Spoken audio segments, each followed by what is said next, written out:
চিকিৎসা বিজ্ঞানীরা বলেছেন মানুষের দেহের ভিতরে যত শিরা এবং উপশিরা আছে সবগুলি যদি বের করে একটার সাথে আর একটা গিরা দেওয়া হয় তাহলে তা এত লম্বা হবে যা দিয়া গোটা পৃথিবী 3 বার ঘোরা যাবে। এই শিরা উপশিরা গুলি যদি ছিঁড়ে ছিঁড়ে শরীর থেকে বের করে করে পাশাপাশি যদি সাজানো হয় তাহলে 3 একর জমিন লাগবে সাজায়া রাখতে। এত শিরা উপশিরা দিয়ে এই পৃথিবী এই শরীরটাকে আল্লাহ পাক সাজিয়ে দিয়েছেন, গুছিয়ে দিয়েছেন। অসংখ্য শিরা উপশিরা। হার্টের কাজ হলো রক্ত আসতেছে পাঞ্চ করে করে, এভাবে করে করে রক্ত পৌঁছায় দিচ্ছে হার্ট থেকে, তার মাথা থেকে শুরু করে পা পর্যন্ত। হার্ট প্রতি মিনিটে 10 পাউন্ড রক্ত সঞ্চালন করছে। ব্যায়ামের সময় এর পরিমাণ গিয়ে দাঁড়ায় 30 পাউন্ড। এবং এক সময় যদি আপনি আহত হন, অনেকগুলি রক্ত যদি বেরিয়ে যায়, অন্তত 2.5 পাউন্ডের মতো রক্ত আপনার শরীরের মধ্যে সব সময় রিজার্ভ থাকে। কে রাখে? কে রাখে? কে রাখে? এবার আপনার হার্ট যদি দুর্বল হয়, হার্ট অ্যাটাক হয় না? সিটাগঞ্জে নাও হইতে পারে, নাকি হয়? হার্ট যদি অ্যাটাক হয়, হার্ট অ্যাটাক হয় কেন? হার্টের যেই জিনিস ভেতর দিয়ে রক্তগুলি প্রবাহিত হয়, আর্টারি যেগুলি, এই আর্টারিগুলি যদি অতিরিক্ত চর্বির কারণে, অনেকে তো খায় জম্মের খাওয়া, ডাইনি বাই তাকায় না, সুবহানাল্লাহ, সাইরেনগুল কপাল বাদ দিয়ে সব পেট, খাওয়ার সময় বিসমিল্লাহ কয় না, শেষেও আলহামদুলিল্লাহ কয় না, খায় আর কয় যা মজা হইছে,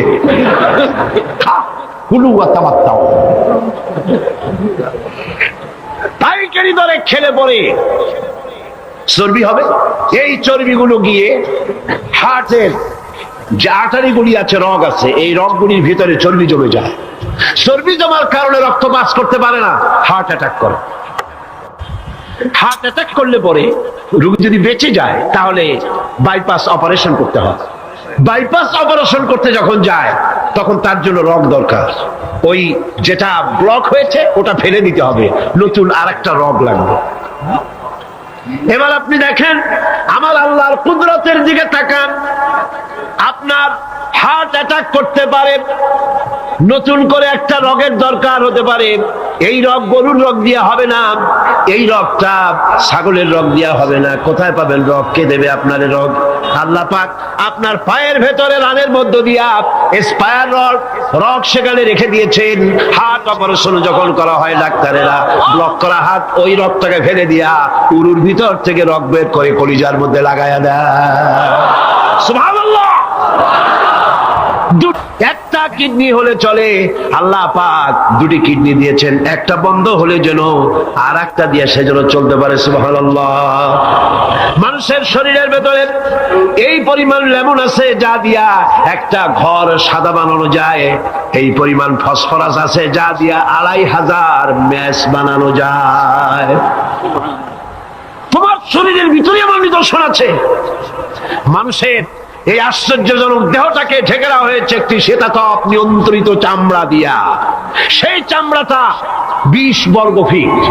এই চামড়ার ভেতরে রয়েছে অসংখ্য লোমকূপ, অসংখ্য লোমকূপ দিয়ে এই চামড়াটা তৈরি করে দেওয়া হয়েছে। এবং এই চামড়া দিয়ে শীত এবং গরম অনুভব করার শক্তি দেওয়া হয়েছে। 2টি চোখ দেওয়া হয়েছে, শ্রবণের জন্য কান দেওয়া হয়েছে। কে তিনি যিনি আমরা চোখ দিয়া নেগেটিভ দেখি? চোখ দিয়া কি দেখি? চোখ দিয়া দৃশ্যের নেগেটিভটা দেখি, ওই দেখার সাথে সাথে ব্রেনের ভিতরে গিয়া কোন শক্তি পজিটিভ বানায়া আমারে দেখায়। তার নাম কি? আমার কানের ভিতরে অসংখ্য শব্দ চতুর্দিক থেকে আসে, শব্দগুলিকে বিন্যস্ত করে একটা একটা করে শুনবার জন্য আমার কে কানের ভিতরে কে ব্যবস্থা করে দিয়েছেন? তার নাম কি? একটা মাত্র জিহ্বা, একটি মাত্র জিহ্বা মুখের মধ্যে আল্লাহ দান করেছেন। এই জিহ্বার ভিতরে কত স্বাদ আল্লাহ রব্বুল আলামিন দান করে দিলেন। এই জিহ্বায় রসগোল্লার স্বাদ একরকম, জিলাপির স্বাদ আর একরকম, চানাচুরের স্বাদ একরকম, পুঁটি মাছের স্বাদ একরকম, লোট্টা ফিশের স্বাদ আর একরকম। ঠিক কিনা?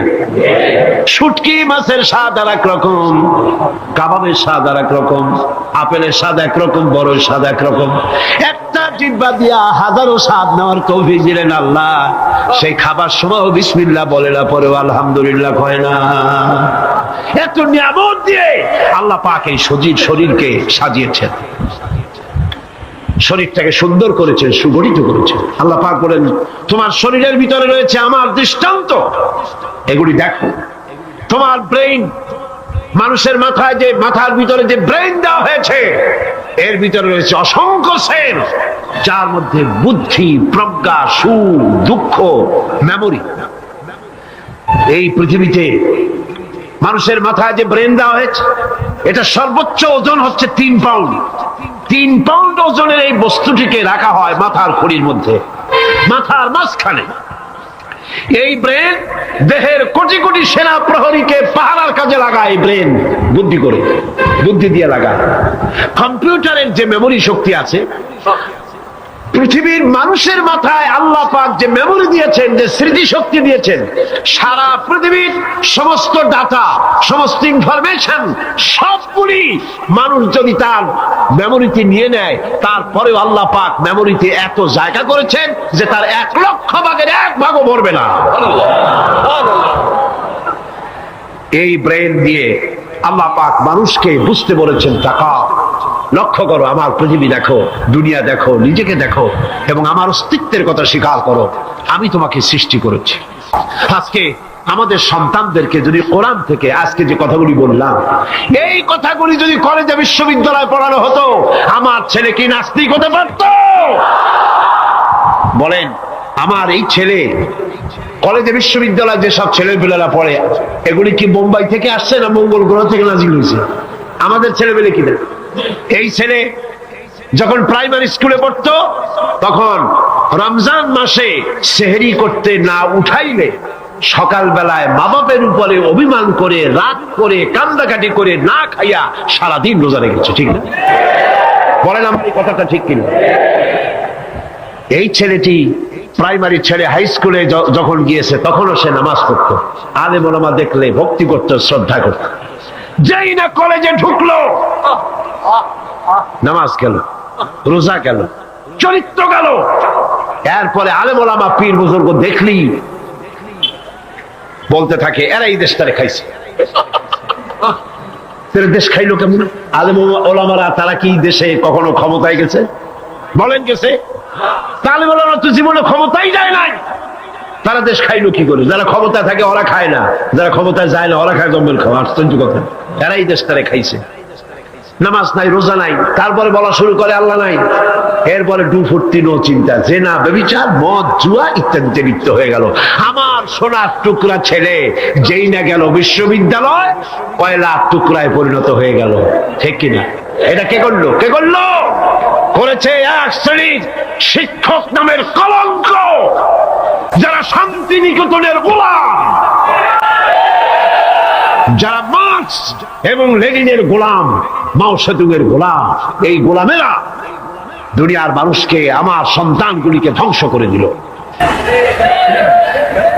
আর যদি আমি আলোচনার শুরুতেই বলেছিলাম, যদি কোরআন এবং সুন্নাহ যদি পড়ানো হতো কলেজ বিশ্ববিদ্যালয়ে, তাহলে আমার এই সন্তানগুলি চোর হতো না, ডাকাত হতো না, জেনাকার হতো না, বদমাশ হতো না, খাঁটি মুসলমান হয়ে বেরিয়ে আসতো, যা দেখলে আমাদের চক্ষু ঠান্ডা হয়ে যেত। যেরকম সুবহানাল্লাহ।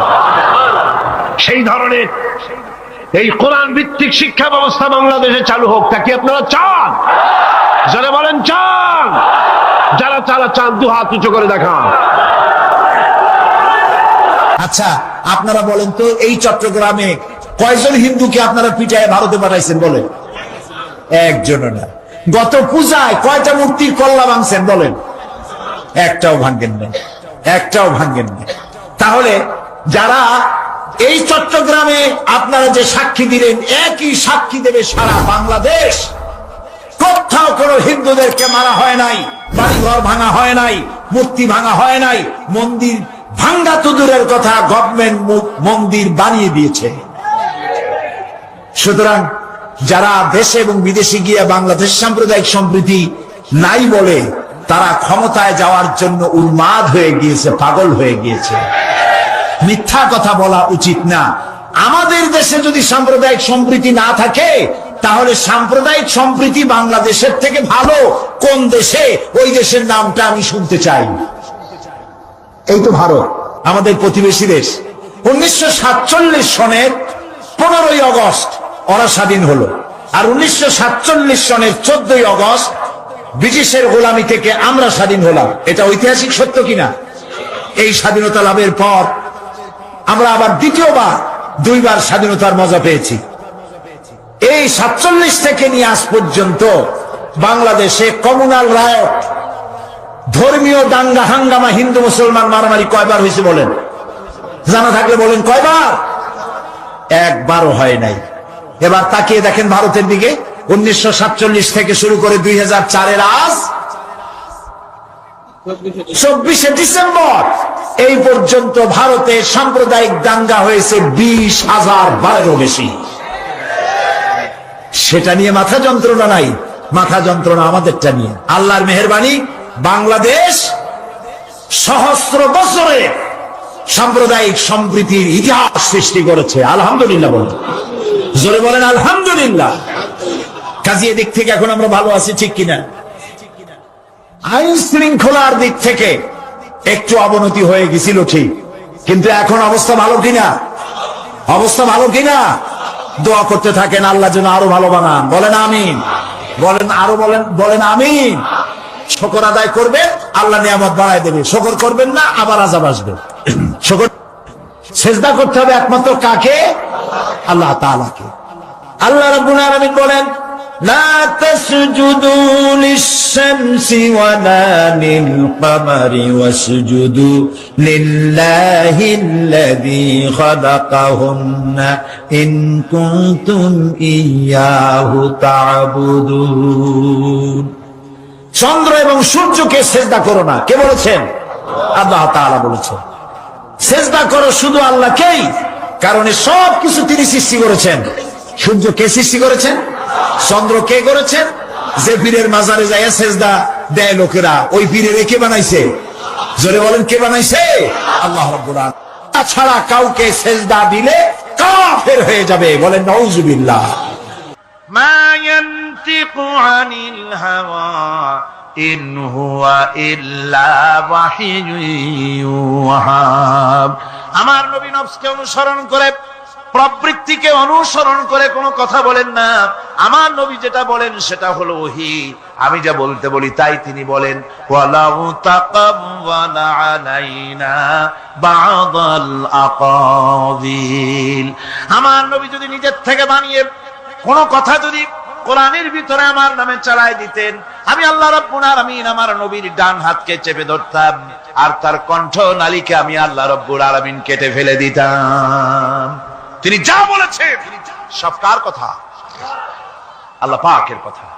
তিনি হচ্ছেন গোটা বিশ্বের সর্বশ্রেষ্ঠ চরিত্রের আধার।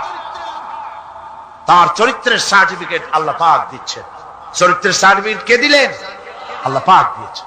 কোরআনে কারীমের মধ্যে আল্লাহ রাব্বুল আলামিন বলেন, ওয়া ইন্নাকা লাআলা খুলুকিন আযীম। নবী হে, আপনি হচ্ছেন পূত পবিত্র চরিত্রের উপরে প্রতিষ্ঠিত। সুবহানাল্লাহ ওয়া বিহামদিহি। আপনি শ্রেষ্ঠ চরিত্রের উপরে প্রতিষ্ঠিত। দেখুন রাসূল করিম সাল্লাল্লাহু আলাইহি ওয়াসাল্লাম নবুয়ত পাওয়ার পর যখন তিনি ঘরে প্রবেশ করেছেন, সর্বপ্রথম হযরত জিবরাইলের সঙ্গে জীবনের প্রথম দেখা। ভয় পেয়েছেন, শরীরে জ্বর এসেছে, এবং হযরতে খাদিজাকে গিয়ে বলছেন যে আমাকে ঢেকে দাও, আমি ভয় পেয়েছি। হযরতে খাদিজাতুল কুবরা রাদিয়াল্লাহু তাআলা আনহা তিনি রাসূলকে বলছেন, আবুল কাসেম, হে কাসেমের পিতা, আপনার ভয় পাওয়ার কোনো কারণ নাই। আপনাকে জিন বা শয়তান কোনো অনিষ্ট করতে পারে না, কারণ আপনি এতিমদেরকে, মিসকিনদেরকে খেতে দেন, আপনি বিধবাকে আশ্রয় দেন, আপনি প্রতিবেশীর হক আদায় করেন, আপনি আত্মীয়দের হক আদায় করেন। কি সার্টিফিকেট দিচ্ছেন? স্ত্রী তো স্বামীর জন্য ভালোবাসা দিতে পারে, মহব্বত দিতে পারে, জান দিতে পারে, কিন্তু ঈমান তো আনতে পারে না। ঈমান আনা তো এত সহজ ব্যাপার না। কিন্তু রাসূল করিম সাল্লাল্লাহু আলাইহি ওয়াসাল্লাম যখন তাকে তাওহীদের দাওয়াত দিলেন, রিসালাতের দাওয়াত দিলেন এবং বললেন আমি নবী, হযরত খাদিজা এক মুহূর্ত দেরি করেন। হযরতে খাদিজা তার কাছে রাসূলুল্লাহ যখন রিসালাতের দাওয়াত পেশ করলেন, সঙ্গে সঙ্গে হযরত খাদিজা পড়ে নিলেন লা ইলাহা ইল্লাল্লাহু মুহাম্মাদুর রাসূলুল্লাহ। জোরে সোরে পড়েন লা ইলাহা ইল্লাল্লাহ, লা ইলাহা ইল্লাল্লাহ।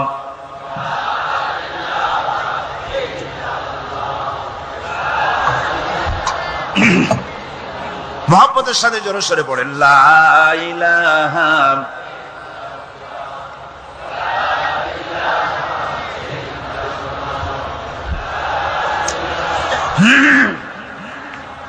লা ইলাহা ইল্লাল্লাহু মুহাম্মাদুর রাসূলুল্লাহ। আমার বন্ধুগণ, রাসূল করিম সাল্লাল্লাহু আলাইহি ওয়াসাল্লামের উপরে স্ত্রী ঈমান আনলেন। খাদেম ছিলেন হযরতে যায়েদ। খাদেম তো তার প্রভুর জন্য জান দিতে পারে, মাল দিতে পারে, মহব্বত করতে পারে, সব পারে। খাদেম ঈমান আনতে পারে না, যেহেতু খাদেমের কাছে তার সাহেবের ইনস এন্ড আউট, তার ভেতর বাইরে সবকিছুই পরিষ্কার থাকে। হযরতে রাসূলের খাদেম ছিলেন হযরতে যায়েদ।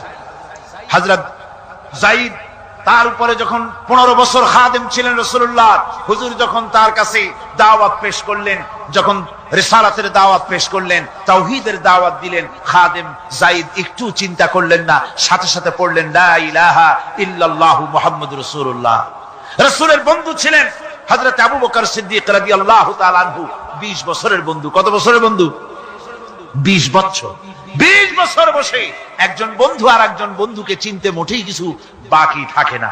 হযরত আবু বকর রাদিয়াল্লাহু তাআলা আনহু তার কাছে যখন রাসূলুল্লাহ নবুয়তের দাওয়াত পেশ করলেন, হযরতে আবু বকর রাদিয়াল্লাহু তাআলা আনহু এক মুহূর্ত দেরি করেন নাই, বলেছেন আপনার চরিত্র নবুয়তের চরিত্র আগেই বুঝতে পেরেছি, সাধারণ মানুষের চরিত্র এমন হতে পারে না। তিনিও কালেমা পড়ে মুসলমান হয়ে গেলেন। সাহাবায়ে কেরাম রাসূলের প্রতি এই মহব্বত, এই শ্রদ্ধা তারা পোষণ করেছেন। নবী তার চরিত্র দিয়ে মানুষের সামনে নিজেকে প্রকাশ করেছেন। তার চরিত্র দুই রকম ছিল না, চরিত্র একরকম ছিল। ব্যক্তিগত চরিত্র আর পারিবারিক চরিত্র দুই রকম না। তার ব্যক্তিগত যে চরিত্র ওইটাই ছিল তার ঘরের চরিত্র, যেটা ছিল ঘরের সেটাই ছিল বাইরের। হযরত আয়েশা সিদ্দিকা রাদিয়াল্লাহু তাআলা আনহা সাহাবীদের প্রশ্নের জবাবে বলেছেন রাসূলের চরিত্র হচ্ছে কোরআন। রাসূলের চরিত্র কি? কোরআন। রাসূলুল্লাহ এই পৃথিবীতে কেন আসছেন? আসার কারণ হলো তিনি হচ্ছেন আদর্শ। আল্লাহর নবী বলেছেন লাকাদ কানা লাকুম ফি রাসূলিল্লাহি উসওয়াতুন হাসানা, তোমাদের জন্য গ্রহণযোগ্য মহত্তম আদর্শ হতেছে তোমাদের রাসূল। তোমাদের রাসূলের ভিতরেই তোমাদের আদর্শ রয়েছে, তার কাছ থেকে তোমরা আদর্শ গ্রহণ করো। তিনি এতিমের আদর্শ, শিশুর আদর্শ, কিশোরদের আদর্শ, যুবকের আদর্শ, তরুণের আদর্শ, বৃদ্ধের আদর্শ, পিতার আদর্শ, নানার আদর্শ, স্বামীর আদর্শ, সেনাপতির আদর্শ, শ্রমিকের আদর্শ, রাষ্ট্রপ্রধানেরও সকলের জন্য আদর্শ। যেই যুগে বেহাপনার উলঙ্গপনা দিয়েছিল সমাজ ভর্তি, আল্লাহর ঘর তাওয়াফ করে নারী আর পুরুষেরা উলঙ্গ হয়ে, সেই যুগে রাসূলুল্লাহ যখন কাবা শরীফ রিকনস্ট্রাকশন হচ্ছিল, পুনর্নির্মাণ হচ্ছিল, তখন তিনি বহন করছিলেন পাথরগুলি মাথায় করে। তার চাচা তাকে বললেন তোমার তো বড্ড কষ্ট হচ্ছে, তুমি এখন এইটাকে ঘাড়ের উপরে, লুঙ্গিটা খুলা ঘাড়ের উপরে রেখে তারপর এটা বহন করো। হুজুর যখন লুঙ্গির গিরায় হাত দিয়েছেন খুলবেন এই চিন্তা করে, ঘাড়ের উপরে রেখে পাথর বহন করবেন, লুঙ্গির গিটে হাত দিয়েছেন, খোলেন নাই। লুঙ্গির গিটের উপরে হাত রেখে তিনি চিন্তা করলেন এতগুলি লোকের সামনে কাপড়টা খুললে পরে কি শরম হবে। কাপড়টা খোলেনি নাই, শুধু খুললে পরে কি লজ্জা হবে। এই আগাম শরমের অনুভূতিতে মুহাম্মদ সাল্লাল্লাহু আলাইহি ওয়াসাল্লাম বেহুশ হয়ে জমিনের উপরে পড়ে গিয়েছেন। আদর্শ কাকে বলে? শিশুর আদর্শ, কিশোরের আদর্শ, স্বামীর আদর্শ, পিতার আদর্শ, নানার আদর্শ, গোটা পৃথিবীর সমস্ত মানুষের আদর্শ রাসূল করিম সাল্লাল্লাহু আলাইহি ওয়াসাল্লাম। তার কাছে তিনি স্ত্রীদের আদর্শ ছিলেন, তিনি নানার আদর্শ ছিলেন। ইমাম হোসাইনকে তিনি কোলে নিচ্ছেন, ঘাড়ে উঠছে বাচ্চা, বুকের উপরে উঠছে। একজন সাহাবী বলছেন, হুজুর বাচ্চা পেলে আপনি এত আদর করেন, আমার তো 6-7টা ছেলে মেয়ে, আমি মোটে কোলেও নি না, আর জীবনে একবার সুমাও খাই না, আমার মোটে ইচ্ছাই করে না। হুজুর বললেন, আল্লাহ যদি তোমার দিলের মধ্যে রহম পয়দা না করেন তো আমি কি করতে পারি? হুজুর বাচ্চাকে নিয়ে আদর করছেন। ইমাম হোসেনকে বলছেন, হোসেন কে বড় বলো তো, তুমি বড় না আমি বড়? হোসেন বলছেন, নানাজি আমি আপনার থেকে বড়। আশ্চর্য কথা, তুমি আমার থেকে বড় কিভাবে? হোসেন বলছেন, নানাজি বলুন তো আপনার পিতার নাম কি? হুজুর বলছেন, আমার পিতার নাম আব্দুল্লাহ। হোসেন বলছেন, এই আব্দুল্লাহ এই পর্যন্তই শেষ, আপনি তো আমার পিতার মতো পিতা পান নাই, আমার আব্বার মতো আব্বা আপনার আছে। আমার আব্বাকে বলা হয় আসাদুল্লাহিল গালিব, সমস্ত কাফেরদের জন্য বিজয়ী বীর বাঘ আমার আব্বা। এবং আমার আব্বা সম্পর্কে আপনি বলেছেন, আনা মাদিনাতুল ইলম ওয়া আলিয়ুম বাবুহা, আমি হচ্ছে একটি জ্ঞানের রাজ্য, আর আলী হচ্ছে সেই রাজ্যে প্রবেশের প্রধান তোরণ। আমার বাপের মতো বাপ আছে আপনার?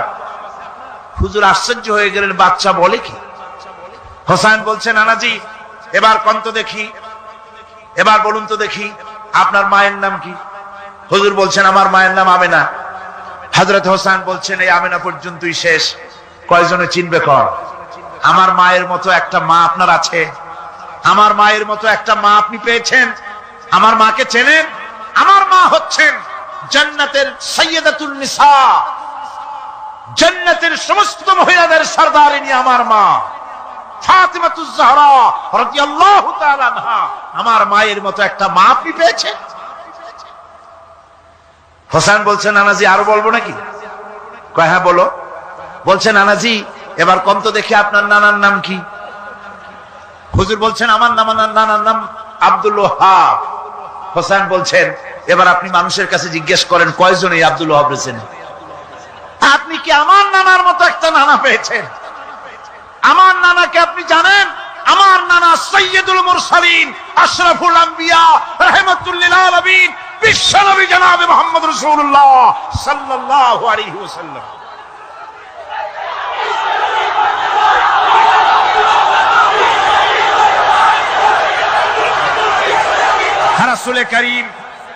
রাসূল করিম সাল্লাল্লাহু আলাইহি ওয়াসাল্লাম হোসেনকে বুকের সাথে জড়িয়ে ধরে হোসেনের ঠোঁটের উপরে, তার চিবুকের উপরে, তার গন্ডদেশে, তার কপলে বারবার চুমো খেতে লাগলেন আর বললেন, নানা আমি আজকে তোমার সামনে হেরে গেলাম। সুবহানাল্লাহি ওয়া বিহামদিহি। কি আদর করতেন তিনি বাচ্চাদেরকে। রাসূলুল্লাহ রাস্তা দিয়ে যেতেন আর বাচ্চারা খেলাধুলা ছেড়ে রাসূলের কাছে ছুটে আসতো। একবার তো রাসূলুল্লাহ একটা বাচ্চার মাথায় হাত বুলিয়ে খেলা ছেড়ে দিয়ে ছুটে আসছে। হুজুর তাকে জিজ্ঞেস করলেন, তোমার সাথে যে পাখিটা থাকতো সেই লাল পাখিটা কই? ছেলে তো কেঁদে ফেললো। ছেলে বলে ফেললো যে আপনি বিশ্বনবী, আমি একটা ছোট্ট মানুষ, আমার পাখির খবর আপনি রাখেন। সুবহানাল্লাহি ওয়া বিহামদিহি। রাসূলুল্লাহ তার চরিত্র দিয়ে মানুষকে জয় করেছিলেন, মুহাব্বত দিয়ে। তরবারি দিয়ে ইসলাম প্রতিষ্ঠিত হয় নাই, ইসলাম এসেছে মুহাব্বত দিয়ে, উদারতা দিয়ে, ভালোবাসা দিয়ে। তরবারি দিয়ে ইসলাম বিজয় হয় নাই পৃথিবীর বুকে। পিতামাতার প্রতি ভালোবাসা ইসলামের এক মহান শিক্ষা, যা দেখতে পাওয়া যায় রাসূলুল্লাহ সাল্লাল্লাহু আলাইহি ওয়াসাল্লামের চরিত্রে। আল্লাহ রাব্বুল আলামিন বলেন, ওয়াকুল লাহুমা কাওলান কারীমা, মা বাবার সঙ্গে সম্মানজনক কথা বলো, খবরদার বেয়াদবি করবে না।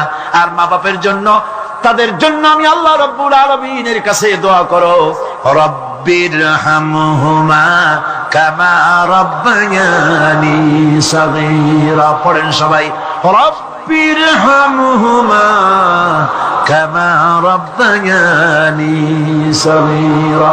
আল্লাহ রাব্বুল আলামিন শিখাই দিলেন, বান্দারে তোর মা বাপের জন্য আমার কাছে দোয়া কর, আয় আল্লাহ আমার মা বাপ যেমন ছোট্টবেলায় আমাকে স্নেহের কোলে লালন পালন করেছে, মাবুদ গো আমার মা বাপকে তোমার রহমতের কোলে লালন পালন করো। আল্লাহ শিখাই দিচ্ছে। হাদিস শরীফ এসেছে, হুজুর বসে আছেন মসজিদে নববীতে, সাহাবায়ে কেরাম বসা। এক বৃদ্ধা মহিলা প্রবেশ করেছেন মসজিদে, হুজুর তাকে দেখে দাঁড়ায় গেলেন। মহিলা আসার পর নবীজি নিজের গায়ের চাদর বিছিয়ে দিলেন। মহিলা চলে যাওয়ার পর সাহাবায়ে কেরাম জিজ্ঞেস করলেন, হুজুর একজন সাধারণ মেয়ে লোকের জন্য হুজুর নিজের চাদর বিছাইলেন, বুঝলাম না ফজিলত কি, চিনলাম না মেয়ে লোকটাকে। হুজুর বলেন, সাহাবীরা চাদর তো ভালো, হক তো আদায় করতে পারি নাই, চিনতে পারো নাই, তোমরা বুঝতে পারো নাই। আমি দুনিয়া আসার পর আমার মায়ের দুধ আমার কিসমতে তেমন হয় নাই, আমি আমার মায়ের যত্ন তেমন পাই নাই, স্নেহ আদর তেমন পাই নাই। যার বুকের দুধ খাইয়া, যার কোলে কাখে চড়ে আমি বড় হয়েছি, ইনি আমার সেই দুধ মা হযরতে হালিমাতুস সাদিয়া। বন্ধুরা, মা যদি বেঁচে থাকে, রাত্রে বাড়ি গিয়ে পায়ে ধরুন, বলেন, মা অন্যায় করেছি, জীবনে বহু বেয়াদবি করেছি, আমারে মাফ করে দাও। বিশ্বাস করুন, মা বাপের যদি খেদমত করেন, মা বাপ যদি রাজি থাকে, রিস্কে, খাদ্যে, টাকায়, ইজ্জতে জীবনেও কষ্ট হবে না। বিপদে অবিচলতার মূর্ত প্রতীক বিশ্বনবী মুহাম্মদ সাল্লাল্লাহু আলাইহি ওয়াসাল্লাম। সর্ব অবস্থায় আল্লাহর উপর ভরসা করে ধৈর্য ধরার ক্ষেত্রে তিনি স্থাপন করেছিলেন এক অনন্য দৃষ্টান্ত। হিজরতের ঘটনা তার প্রকৃষ্ট উদাহরণ। আমার ভাইয়েরা, বিপদে অবিচলতা আমাদেরকে পয়গম্বরেরা শিক্ষা দান করেছেন। আমরা দেখতে পেয়েছি বিশ্বনবী জনাবে মুহাম্মদুর রাসূলুল্লাহ সাল্লাল্লাহু আলাইহি ওয়াসাল্লাম হিজরতের রাত, কাফেরেরা চতুর্দিকে দাঁড়ানো, হযরত জিবরাইল এসে বলেন, ইয়া রাসূলুল্লাহ, হে কাফেরেরা চতুর্দিকে ঘিরে দাঁড়িয়েছে, গভীর রাত, এখন হাতে তাদের তরবারি, সকাল হলে পরেই তারা আপনাকে মেরে ফেলে দিবে, তাড়াতাড়ি ওঠেন, মদিনার দিকে চলে যান। আল্লাহ নবী ঘুমের থেকে জেগে হযরত আলীকে ডেকে বলেন, আলী, আল্লাহ অর্ডার করেছে, আমি মদিনায় চললাম, আমার বিছানার পরে আমার চাদর গায়ে দিয়ে শুয়ে থাকো। হযরত আলী বলেন, আল্লাহর হাবিব, আপনার চাদর গায়ে দিয়ে ঘুমিয়ে থাকবো, সকালবেলায় কাফির বেঈমানেরা আপনার বিছানার পরে আপনার চাদর গায়ে দেওয়া অবস্থায় আমি আলীকে তারা মুহাম্মদ মনে করবে, আর আমি আলীকে নবী মনে করে তারা তাদের তরবারি দিয়া কেটে কেটে টুকরা টুকরা করে আমারে বিদায় করে দেবে দুনিয়া থেকে। এতটুকুনো পরোয়া করি না, বরং আমার দিলের মধ্যে এটাই তৃপ্তি থাকবে যে আমি আলীর জীবনের বিনিময় আল্লাহর হাবিব দুনিয়ায় বেঁচে আছেন। নবীজি ঘরের থেকে বেরোলেন, চতুর্দিকে কাফেররা দাঁড়ানো, আল্লাহ নবী হাতে এক মুষ্টি বালু হাতে নিয়ে শাহাতেল বজু পড়ে 3 বার দম করে বালুগুলো ছেড়ে দিলেন। বালিগুলি ঘরের চতুর্দিকে কাফেরদের চোখে চলে গেল। পরবর্তী সময় রব্বুল আলামিন ডেকে বলেন, নবীরে, বালি যখন নিক্ষেপ আপনি করেছিলেন, ধুলাগুলি আপনি তো শুধু নিক্ষেপ করেছিলেন, কিন্তু চতুর্দিকে কাফেরদের চোখে গেল কেমনে? একদিকে মেরেছিলেন, সেই দিকেই তো যাওয়ার কথা ছিল, চতুর্দিকের কাফেরের চোখে চোখে সেগুলো পৌঁছে গেল কেমনে? ওয়ামা রামাইতা ইদ রামাইতা ওয়ালাকিন্নাল্লাহ রামা। আপনি নিক্ষেপ করেন নাই, যখন আপনি নিক্ষেপ করেছিলেন আপনি তো শুধু বালুকণা ছেড়েছেন, আর ওই বালুকণাগুলি ঘরের চতুর্দিকে সব কাফেরদের চোখে পৌঁছবার দায়িত্ব আমার কুদরত গ্রহণ করেছিল। আমার ভাইয়েরা, নবীজি বিপদে, এতগুলি শত্রু তরবারি নিয়ে তিনি বিপদে ধৈর্য হারা হন নাই। আস্তে করে ঘরের থেকে বেরিয়ে হযরত আবু বকরের বাড়িতে গিয়ে হাজির। দরজায় গিয়ে আওয়াজ দিলেন, আবু বকর। অমনি দরজা খুলে গেল। লাব্বাইক ওয়া সাদাইক। হুজুর বলেন, আবু বকর রে, একটা ডাকে কেমনে সাড়া দিলে? তুমি কি ঘুমাইছিলে না? হযরত আবু বকর বলেন, হুজুর আপনি বলেছেন আমাকে নিয়ে হিজরত করবেন, আমি মনে মনে চিন্তা করেছি, না জানি কত রাত্রে নবীজি আসেন, উঠতে যদি আমার দেরি হয়ে যায়, নবীজি যদি দরজার কাছে দাঁড়ায় দাঁড়ায় আমারে ডাকাডাকি করে, আর আমি যদি ঘুমায় থাকি, তাহলে আল্লাহর নবীর সঙ্গে বেয়াদবি হয়ে যাবে।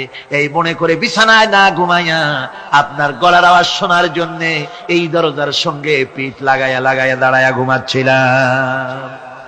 আল্লাহর নবী হযরত আবু বকরকে সঙ্গে করে নিয়ে চললেন মদিনার দিকে। উল্টা পথে রওনা করলেন। বারবার কাবা শরীফের দিকে তাকাতে লাগলেন। বুখারী শরীফে এসেছে, নবীজি বারবার কাবার দিকে তাকিয়ে বলতেছেন, রে কাবা, বড় আশা ছিল তোর কাছে থাকবো, তোর খেদমত করব, কিন্তু তোর নিষ্ঠুর সন্তানেরা তোর কাছে আমারে থাকতে দিল না রে। আল্লাহ নবী মিসফালা দিয়ে জাবালে কেদোয়ার উপর দিয়ে চলে গেলেন জাবালে সুরে। গুহার কাছে যখন গিয়েছেন, হযরত রক্ত হয়ে গেল। হযরত আবু বকর রাদিয়াল্লাহু তাআলা আনহু বলছেন, হুজুর আর উপায় নাই, দিন হয়ে গেল, এখন বুঝি ধরা পড়ে যাব, ওই গুহার মধ্যে গিয়ে আশ্রয় নেই। তবে আপনি দাঁড়ান, গুহার ভিতরেই পাহাড়িয়া গুহা, বিচ্ছু থাকতে পারে, সাপ থাকতে পারে, আমি আগে ঢুকি, যদি কোনো হিংস্র প্রাণী থাকে আমার উপর দিয়া আঘাত হয়ে যাক, আল্লাহর নবী হেফাজতে থাকুন। হযরত আবু বকর রাদিয়াল্লাহু তাআলা আনহু গুহার ভিতরে নামলেন, নেমে গুহা সাফ করে হুজুরকে ডাকলেন, হুজুর তাশরীফ ফরমালেন গুহার মধ্যে। হুজুর বলেন, আবু বকর, হেঁটে হেঁটে কষ্ট হয়ে গেছে, তুমি বসো, তোমার উরুর উপরে মাথা রেখে আমি একটু ঘুমায়ে যাই।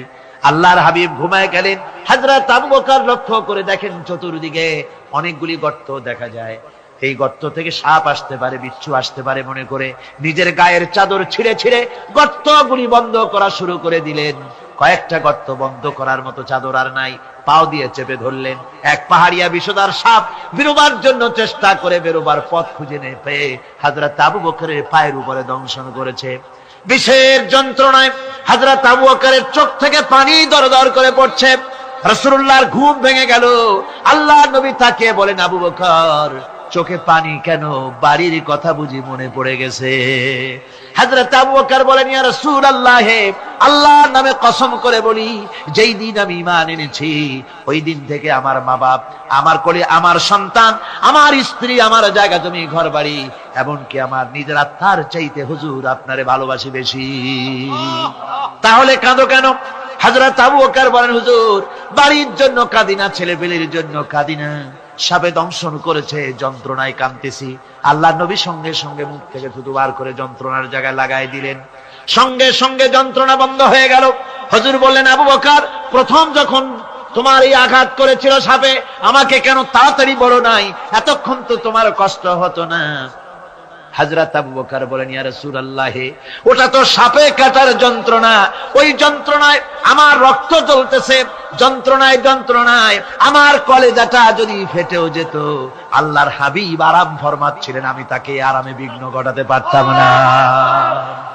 আমার ভাইয়েরা, হযরত আবু বকর, হযরত রাসূল দুজন বসে আছেন। এমনি সময় কাফের বেঈমানেরা খুঁজতে খুঁজতে জায়গা মতো এসে গেছে। একজনে বলে ভিতরে আছে, আর একজনে বলে নাই। পায়ের যদি থাকবে তাহলে মাকড়সায় জাল বুনালো কি করে, পাখি ডিম পেড়ে বসে আছে কি করে, তাদের সন্দেহ হতে লাগলো। এর মধ্যে নাই, একজন বলে আছে আর একজন বলে নাই। হযরত আবু বকর ভয়ের চোটে কেঁদে ফেলেছেন, হুজুর আর উপায় নাই। এই যে অবস্থা, এই অবস্থার ভিতরে, এই অবস্থার ভেতরেও আল্লাহ নবী এতটুকু ঘাবড়ে যান নাই। শত্রুরা তরবারি নিয়ে এসেছে, সুযোগ পেলেই একটু তাকালেই দেখতে পাবে, তুলে মেরে ফেলে দেবে। আল্লাহর হাবিব মোটেই ধৈর্য হারালেন না, এতটুকুন হতাশ হলেন না। আল্লাহ পাকের হাবিব তার সাথীকে কি বললেন? তখন কোরআনে কারীম সূরা তাওবার মধ্যে আল্লাহ তা উদ্ধৃত করেছেন মুমিনদের জন্য, ইযহুমা ফিল গার ইয ইয়াকুলু লিসাহিবিহি লা তাহজান ইন্নাল্লাহা মা'ানা। ও আমার সাথী, ও বন্ধু, ভয় করো না, চিন্তা করো না, আমরা মাইনরিটি নই, আমরাই মেজরিটি। তার কারণ আল্লাহ আমাদের সাথে আছেন। সুবহানাল্লাহ। রাসূলুল্লাহ সাল্লাল্লাহু আলাইহি ওয়াসাল্লাম অত্যন্ত সাদাসিধে জীবন যাপন করতেন।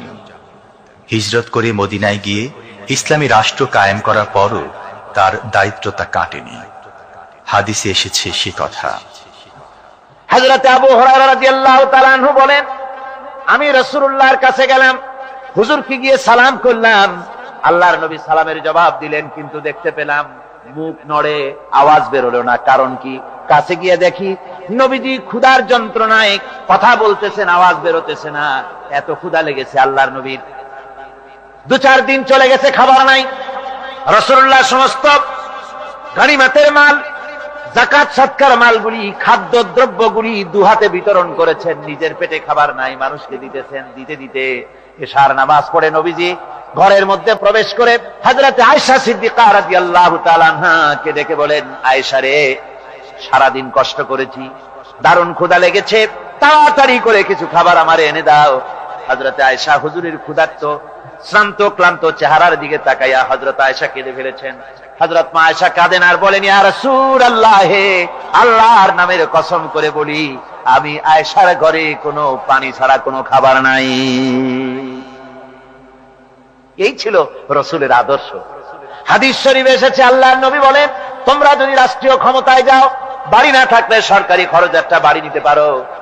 তোমার যদি যানবাহন না থাকে, সরকারি খরচে যানবাহন নিতে পারো। ছেলে মেয়ের কাপড় চোপড়, লেখাপড়া, শিক্ষা, চিকিৎসার জন্য যদি না থাকে, তাহলে তুমি সরকার থেকে নিতে পারো। কিন্তু এর থেকে এক চুল পরিমাণ যদি পাও বাড়াও, সরকারের মাল জনগণের মাল, এর থেকে প্রয়োজনের বাইরে যদি তুমি নিজের জন্য নিতে থাকো, কিয়ামতের দিন আল্লাহর দরবারে চোরের কাতারে তোমারে দাঁড়ানো লাগবে। দুনিয়ায় যত সম্মান পাও না কেন, কিয়ামতে আল্লাহর দরবারে কিসের কাতারে দাঁড়াবে? চোরের কাতারে দাঁড়াতে হবে।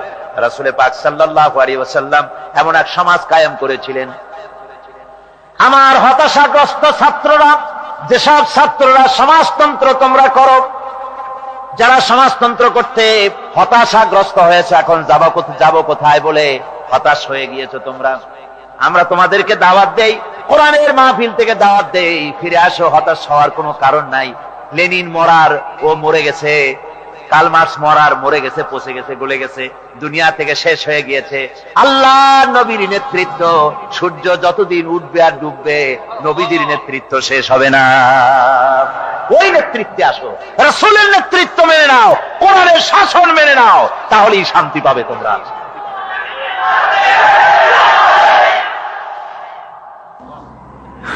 আল্লাহর নবী দুপুরে আরাম করতেছিলেন। হযরত ওমর বলেন, আমি দেখতে গিয়েছিলাম রাসূলুল্লাহকে, আমি যাই সালাম দিলাম, হুজুর উঠে বসলেন। আমি দেখি খেজুরের পাতা দিয়া বুনানো দড়ি, সেই দড়ি দিয়া বুনানো খাটিয়া এখনো মক্কা মদিনায় আছে, যারা হজ করতে গেছেন দেখেছেন। ওই দড়ি দিয়া বুনানো খাটিয়া, ওর উপরে তোশক নাই, বিছানার চাদর নাই, নিজের হাত মোবারক মাথার তলে দিয়া রাসূল শুয়ে আছেন।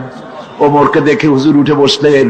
ওমর বলেন, আমি রাসূলের পিঠের দিকে তাকায় দেখি দড়িগুলোর দাগ কেটে আছে। আমি সহ্য করতে পারলাম না। আমি শিশুর মতো ডুকরে কেঁদে উঠলাম, বললাম, ইয়া রাসূলুল্লাহ, এই পৃথিবীর কাফির বেঈমানেরা এত শান্তি করলো দুনিয়ায়, আর আল্লাহর হাবিবের পিঠে দড়ির দাগ বরদাস্ত করতে পারছি না। আপনি আমারে অনুমতি দেন, একটা তোশক আপনার জন্য বানায় দেই। হুজুর আমার বলেন, ওমর রে শোনো, দুনিয়ায় শান্তি করার জন্য আমি আসি নাই। আমি যদি হুকুম করি উহুদ পাহাড় আমার জন্য সোনায় পরিণত হয়ে যা, উহুদ পাহাড়টা আমার জন্য সোনা হয়ে যেতে পারে। আমি দুনিয়ায় শান্তির জন্য আসি নাই, এসেছি মানবতার মুক্তির জন্য। পৃথিবীর মানুষগুলিকে বাঁচাতে এসেছি, সাদা কালো মানুষের ব্যবধান দূর করতে এসেছি। রাসূলুল্লাহ নারীর অধিকার দিলেন, সাদা কালা মানুষের ব্যবধান দূর করে দিলেন। পাহাড় সমান উঁচা সাদা কালা মানুষের অধিকারকে প্রতিষ্ঠিত করলেন। বললেন, মানুষে মানুষে কোনো পার্থক্য নাই। আরবের উপরে অনারবের, অনারবের উপরে আরবের, ভাষার, সাদার উপরে কালোর, কালোর উপরে সাদার, কোন বর্ণ বৈষম্য ইত্যাদি দিয়ে মানুষের ফজিলত হয় না। মানুষের মর্যাদা বাড়ে। ইন্না আকরামাকুম ইনদাল্লাহি আতকাকুম। মানুষের মধ্যে মর্যাদা তোমাদের মধ্যে আল্লাহর কাছে তার, যে ব্যক্তি তোমাদের মধ্যে আল্লাহকে বেশি ভয় করে। সুবহানাল্লাহ কর, সুবহানাল্লাহ কর। আমার ভাইয়েরা, নবীজি মদিনা মুনাওয়ারায় ইসলামী রাষ্ট্রের রাষ্ট্রপ্রধান হয়েছেন। আজ বাজারে যেতেছেন, যাওয়ার সময় ডেকে ডেকে বলেন, বিধবাদের বাড়ির সামনে দিয়ে যায়, তোমাদের বাজার লাগবে নাকি? এতিমের বাড়ির সামনে থেকে যায়, তোমাদের বাজার লাগবে নাকি? আমারে বলো, আমি বাজার করে এনে দেব। নিজের পেটে খাবার নাই, দুয়ারে দুয়ারে খাবার পৌঁছে গেছে, খাবারের অভাব নাই, মানুষ খাওয়া পেয়েছে, পড়া পেয়েছে, চুরি ডাকাতি বন্ধ হয়ে গেছে। হুজুর বলেন, খায়রুল কুরুনে কারনি, সর্বশ্রেষ্ঠ যুগ আমার যুগ। সুদ বন্ধ হয়ে গেল। রাসূলুল্লাহ বললেন, সুদ আর চলবে না, হারাম। সুদ বন্ধ হয়ে গেল। হুজুর ব্যাংক চালু করে দিলেন। ব্যাংকের নাম হলো বাইতুল মাল। কি নাম হলো? এই ব্যাংক যেদিন রাসূলুল্লাহ উদ্বোধন করেন, আল্লাহর নবী বাইতুল মাল ব্যাংক উদ্বোধনের দিনে যে বক্তৃতা করলেন, বুখারীতে সেই বক্তৃতা লেখা হয়ে গেল। আল্লাহর নবী বলেন, মান তারাকা দায়নান আও দিয়ান ফালাইয়া। আমার এই রাষ্ট্রের ভিতরে কোন মানুষ যদি ঋণগ্রস্ত অবস্থায় মারা যায় আর ঋণ পরিশোধ করার মতো অর্থ যদি তার কাছে না থাকে, তাহলে তার ঋণ পরিশোধের দায়িত্ব, তার বিধবা স্ত্রী আর তার এতিম বাল বাচ্চার সব দায়িত্ব আমি মুহাম্মদ সাল্লাল্লাহু আলাইহি ওয়াসাল্লাম আমার কাঁধের উপরে উঠাইয়া নিলাম। এমন সুন্দর রাষ্ট্র চালু হয়ে গেছে, মানুষ খাবার পেয়েছে, পড়ার পেয়েছে। বুড়োরা যাদের কাজ নাই, বুড়ো মানুষ কাজ করতে পারে না, তারা বসে বসে খাবারের ব্যবস্থা হয়ে গেছে। যুবকদের চাকরি হয়ে গেছে, বেকার কেউ আর বেকার নাই, সব কাজে ব্যস্ত হয়ে গেছে, মানুষের কাছে কাজ মিলেছে। কৃষক তাদের উৎপাদিত পণ্যের সঠিক মূল্য পাচ্ছে, শ্রমিক শ্রমের মর্যাদা পাচ্ছে, শ্রমিক মর্যাদা পাচ্ছে। রাসূলুল্লাহ বলেছেন শ্রমিক আর মালিক মনিব আর গোলামের সম্পর্ক না, সম্পর্ক ভাই ভাই। সম্পর্ক কি? শ্রমিকের মর্যাদা রাসূলুল্লাহ এভাবে দিলেন, নিজে শ্রম দিলেন। মদিনার 8 বছর চলে যাওয়ার পর হযরত আয়েশা রাসূলুল্লাহকে দেখলেন মাজা কুজা। হযরত আয়েশা বলেন, হুজুর মাজাটা কুজা কেন? বয়সের কারণে হলো নাকি? হুজুর বলেন, না, বয়সের কারণে হয় নাই। এই মদিনার চতুর্দিকে কাফির বেঈমানেরা যখন মদিনাকে আক্রমণ করেছিল, আমি তখন মদিনার চতুর্দিকে খন্দক পরিখা খনন করেছিলাম, 3 মাইল লম্বা, 15 ফিট গভীর, 30 ফিট চওড়া। সাহাবীরা মাটি কেটেছে, আমি মাটি বহন করেছি, আবার আমি মাটি কেটেছি, সাহাবীরা মাটি কেটেছে। মাটি কেটে আর মাটির ঝুড়ি বহন করে করে কোমরে যে বেদনা হয়েছিল, আজ পর্যন্ত সেই বেদনা সেরে যায় নাই। এই হলো আমার রাসূল, এ হলো বিশ্ব নবী। কি নবী? চিল্লা এখন কি নবী?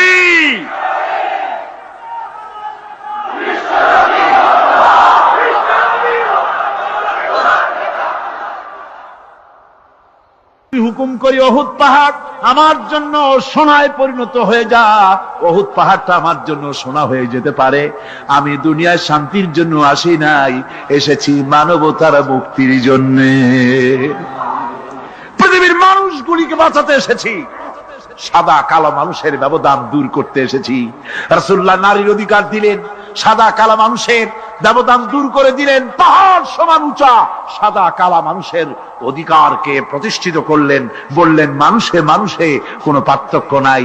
আরবের উপরে অনারবের, অনারবের উপরে আরবের, ভাষার, সাদার উপরে কালোর, কালোর উপরে সাদার, কোন বর্ণ বৈষম্য ইত্যাদি দিয়ে নিজের পেটে খাবার নাই, দুয়ারে দুয়ারে খাবার পৌঁছে গেছে, খাবারের অভাব নাই, মানুষ খাওয়া পেয়েছে, পড়া পেয়েছে, চুরি ডাকাতি বন্ধ হয়ে গেছে।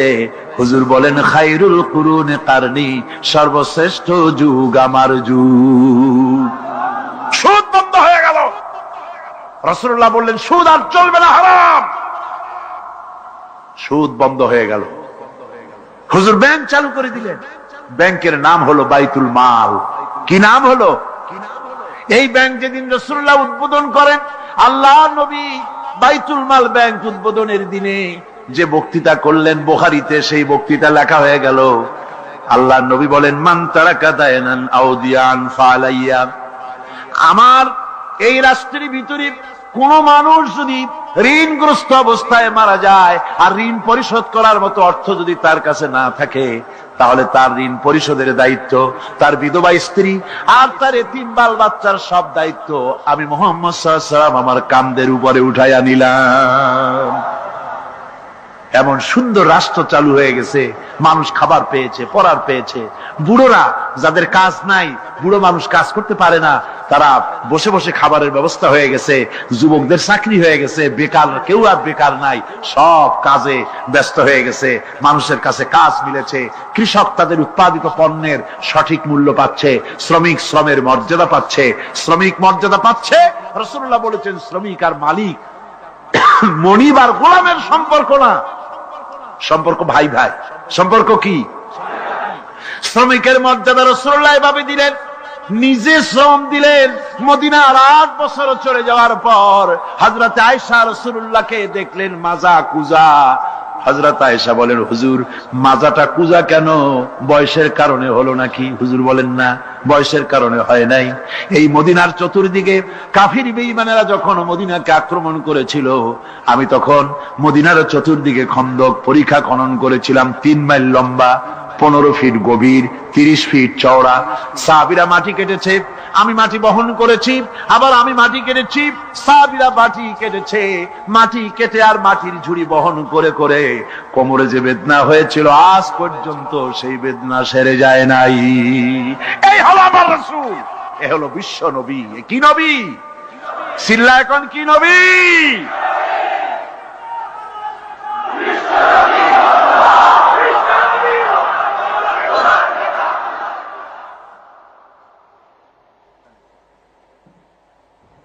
বিসমিল্লাহির রহমানির রহিম। সর্বযুগের সর্বকালের সর্বশ্রেষ্ঠ মহামানব রাহমাতুল্লিল আলামিন হযরত মুহাম্মদ সাল্লাল্লাহু আলাইহি ওয়াসাল্লাম, যার জীবনের প্রতিটি অংশে আছে শিক্ষা, মহান রব্বুল আলামিনের অকৃত্রিম বন্ধু রাসূলুল্লাহ সাল্লাল্লাহু আলাইহি ওয়াসাল্লামের জীবন থেকে শিক্ষা গ্রহণ আমাদের সবারই একান্ত কর্তব্য। এখন আমাদের সামনে রাসূল করিম সাল্লাল্লাহু আলাইহি ওয়াসাল্লামের জীবনের নানা দিক নিয়ে আলোচনা করছেন আন্তর্জাতিক খ্যাতিসম্পন্ন মুফাসসিরে কোরআন ও বিশিষ্ট ইসলামী চিন্তাবিদ হযরত মাওলানা দেলোয়ার হোসাইন সাঈদী। শব্দগ্রহণে মাহসিন সাউন্ড সিস্টেম, প্রযোজনায় সিএইচপি, পরিবেশনায় স্পন্দন অডিও ভিজুয়াল সেন্টার, ঢাকা। আল্লাহ রাব্বুল আলামিন বলেন, মা ইয়ানতিকু আনিল হাওয়া ইন হুয়া ইল্লা ওয়াহিয়ুন ইউহা। আমার নবী নফসকে অনুসরণ করে, প্রবৃত্তিকে অনুসরণ করে কোনো কথা বলেন না। আমার নবী যেটা বলেন সেটা হলো ওহী। আমি যা বলতে বলি তাই তিনি বলেন। ওয়ালাউ তাকাওয়ালা আলাইনা বা'দাল আকাবিল। আমার নবী যদি নিজের থেকে বানিয়ে কোন কথা যদি কোরআনের ভিতরে আমার নামে চালায় দিতেন, আমি আল্লাহ রাব্বুল আলামিন আমার নবীর ডান হাতকে চেপে ধরতাম, আর তার কণ্ঠ নালীকে আমি আল্লাহ রাব্বুল আলামিন কেটে ফেলে দিতাম। তিনি যা বলেছেন সব কার কথা? আল্লাহ পাকের কথা। তিনি হচ্ছেন গোটা বিশ্বের সর্বশ্রেষ্ঠ চরিত্রের আধার। তার চরিত্রের সার্টিফিকেট আল্লাহ পাক দিচ্ছেন। চরিত্রের সার্টিফিকেট কে দিলেন? আল্লাহ পাক দিয়েছেন। কোরআনে কারীমের মধ্যে আল্লাহ রাব্বুল আলামিন বলেন, ওয়া ইন্নাকা লাআলা খুলুকিন আযীম। নবী হে, আপনি হচ্ছেন পুত পবিত্র চরিত্রের উপরে প্রতিষ্ঠিত। সুবহানাল্লাহ ওয়া বিহামদিহি। আপনি শ্রেষ্ঠ চরিত্রের উপরে প্রতিষ্ঠিত। দেখুন, রাসূল করিম সাল্লাল্লাহু আলাইহি ওয়াসাল্লাম নবুয়ত পাওয়ার পর যখন তিনি ঘরে প্রবেশ করেছেন, সর্বপ্রথম হযরত জিবরাইলের সঙ্গে জীবনের প্রথম দেখা, ভয় পেয়েছেন, শরীরে জ্বর এসেছে এবং হযরতে খাদিজাকে গিয়ে বলছেন যে আমাকে ঢেকে দাও, আমি ভয় পেয়েছি। হযরতে খাদিজাতুল কুবরা রাদিয়াল্লাহু তাআলা আনহা তিনি রাসূলকে বলছেন, আবুল কাসেম, হে কাসেমের পিতা, আপনার ভয় পাওয়ার কোনো কারণ নাই। আপনাকে জিন বা শয়তান কোনো অনিষ্ট করতে পারে না, কারণ আপনি এতিমদেরকে, মিসকিনদেরকে খেতে দেন, আপনি বিধবাকে আশ্রয় দেন, আপনি প্রতিবেশীর হক আদায় করেন, আপনি আত্মীয়দের হক আদায় করেন। কি সার্টিফিকেট দিচ্ছেন? স্ত্রী তো স্বামীর জন্য ভালোবাসা দিতে পারে, মহব্বত দিতে পারে, জান দিতে পারে, কিন্তু ঈমান তো আনতে পারে না। ঈমান আনা তো এত সহজ ব্যাপার না। কিন্তু রাসূল করিম সাল্লাল্লাহু আলাইহি ওয়াসাল্লাম যখন তাকে তাওহীদের দাওয়াত দিলেন, রিসালাতের দাওয়াত দিলেন এবং বললেন আমি নবী, হযরত খাদিজা এক মুহূর্ত দেরি করেন। হযরতে খাদিজা তার কাছে রাসূলুল্লাহ যখন রিসালাতের দাওয়াত পেশ করলেন, সঙ্গে সঙ্গে হযরত খাদিজা পড়ে নিলেন, লা ইলাহা ইল্লাল্লাহু মুহাম্মাদুর রাসূলুল্লাহ। জোরে জোরে পড়েন, লা ইলাহা ইল্লাল্লাহ, লা ইলাহা ইল্লাল্লাহ।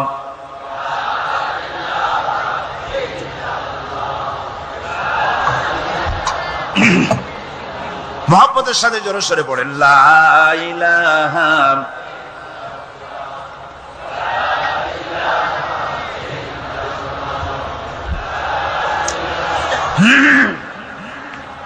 লা ইলাহা ইল্লাল্লাহু মুহাম্মাদুর রাসূলুল্লাহ। আমার বন্ধুগণ, রাসূল করিম সাল্লাল্লাহু আলাইহি ওয়াসাল্লামের উপরে স্ত্রী ঈমান আনলেন। খাদেম ছিলেন হযরতে যায়েদ। খাদেম তো তার প্রভুর জন্য জান দিতে পারে, মাল দিতে পারে, মহব্বত করতে পারে, সব পারে। খাদেম ঈমান আনতে পারে না, যেহেতু খাদেমের কাছে তার সাহেবের ইনস এন্ড আউট, তার ভেতর বাইরে সবকিছুই পরিষ্কার থাকে। হযরতে রাসূলের খাদেম ছিলেন হযরতে যায়েদ। হযরত যায়েদ তার উপরে যখন 15 বছর খাদেম ছিলেন রাসূলুল্লাহ, হুজুর যখন তার কাছে দাওয়াত পেশ করলেন, যখন রিসালাতের দাওয়াত পেশ করলেন, তাওহীদের দাওয়াত দিলেন, খাদেম যায়েদ একটু চিন্তা করলেন না, সাথে সাথে পড়লেন লা ইলাহা ইল্লাল্লাহু মুহাম্মাদুর রাসূলুল্লাহ। রাসূলের বন্ধু ছিলেন হযরত আবু বকর সিদ্দিক রাদিয়াল্লাহু তাআলা আনহু। 20 বছরের বন্ধু। কত বছরের বন্ধু? 20 বছর। 20 বছর বসে একজন বন্ধু আর একজন বন্ধুকে চিনতে মোটেই কিছু বাকি থাকে না। হযরত আবু বকর রাদিয়াল্লাহু তাআলা আনহু তার কাছে যখন রাসূলুল্লাহ নবুয়তের দাওয়াত পেশ করলেন, হযরতে আবু বকর রাদিয়াল্লাহু তাআলা আনহু এক মুহূর্ত দেরি করেন নাই, বলেছেন আপনার চরিত্র নবুয়তের চরিত্র আগেই বুঝতে পেরেছি, সাধারণ মানুষের চরিত্র এমন হতে পারে না। তিনিও কালেমা পড়ে মুসলমান হয়ে গেলেন। সাহাবায়ে কেরাম রাসূলের প্রতি এই মোহাব্বত, এই শ্রদ্ধা তারা পোষণ করেছেন। নবী তার চরিত্র দিয়ে মানুষের সামনে নিজেকে প্রকাশ করেছেন। তার চরিত্র দুই রকম ছিল না, চরিত্র একরকম ছিল। ব্যক্তিগত চরিত্র আর পারিবারিক চরিত্র দুরকম না। তার ব্যক্তিগত যে চরিত্র ওইটাই ছিল তার ঘরের চরিত্র, যেটা ছিল ঘরের সেটাই ছিল বাইরের। হযরত আয়েশা সিদ্দিকা রাদিয়াল্লাহু তাআলা আনহা সাহাবীদের প্রশ্নের জবাবে বলেছেন রাসূলের চরিত্র হচ্ছে কোরআন। রাসূলের চরিত্র কি? কোরআন। রাসূলুল্লাহ এই পৃথিবীতে কেন আসছেন? আসার কারণ হলো তিনি হচ্ছেন আদর্শ। আল্লাহর নবী বলেছেন লাকাদ কানা লাকুম ফি রাসূলিল্লাহি উসওয়াতুন হাসানা, তোমাদের জন্য গ্রহণযোগ্য মহত্তম আদর্শ হতেছে তোমাদের রাসূল। তোমাদের রাসূলের ভিতরেই তোমাদের আদর্শ রয়েছে, তার কাছ থেকে তোমরা আদর্শ গ্রহণ করো।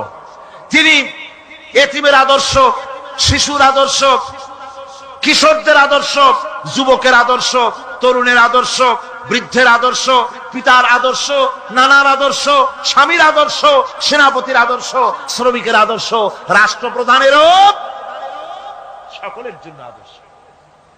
যেই যুগে বেহাপনার উলঙ্গপনা দিয়েছিল সমাজ ভর্তি, আল্লাহর ঘর তাওয়াফ করে নারী আর পুরুষেরা উলঙ্গ হয়ে, সেই যুগে রাসূলুল্লাহ যখন কাবা শরীফ রিকনস্ট্রাকশন হচ্ছিল, পুনর্নির্মাণ হচ্ছিল, তখন তিনি বহন করছিলেন পাথরগুলি মাথায় করে।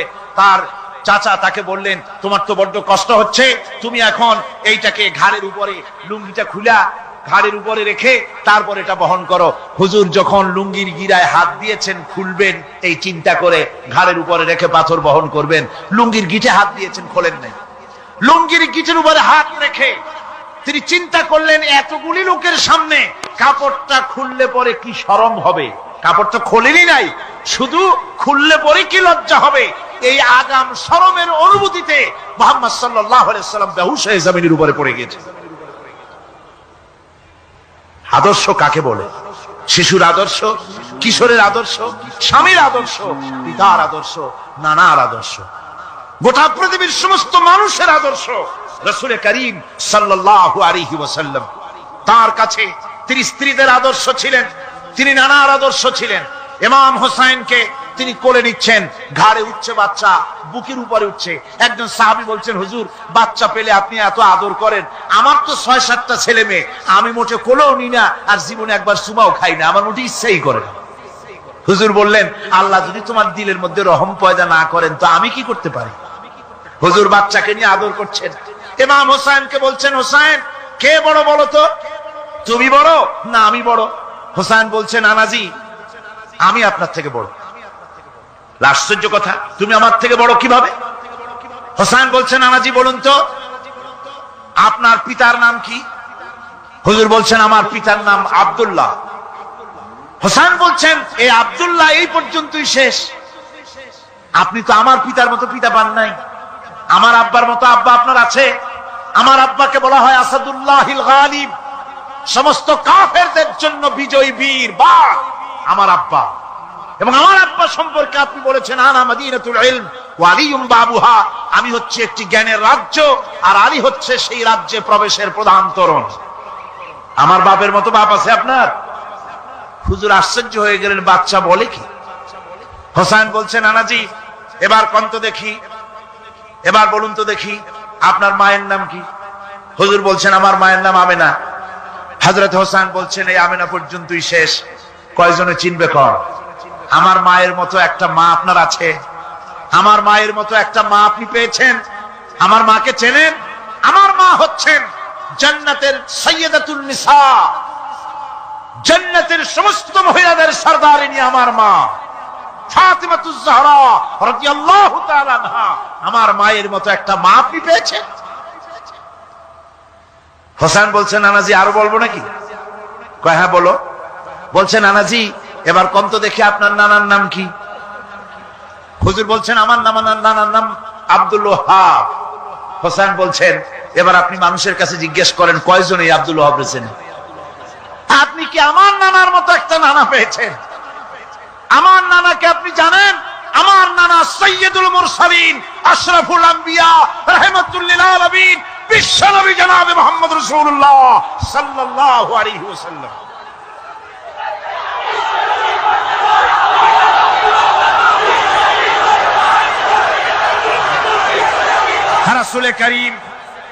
রাসূলে করিম সাল্লাল্লাহু আলাইহি ওয়াসাল্লাম হোসেনকে বুকের সাথে জড়িয়ে ধরে হোসেনের ঠোঁটের উপরে, তার চিবুকের উপরে, তার গন্ডদেশে, তার কপলে বারবার চুমু খেতে লাগলেন আর বললেন নানা আমি আজকে তোমার সামনে হেরে গেলাম।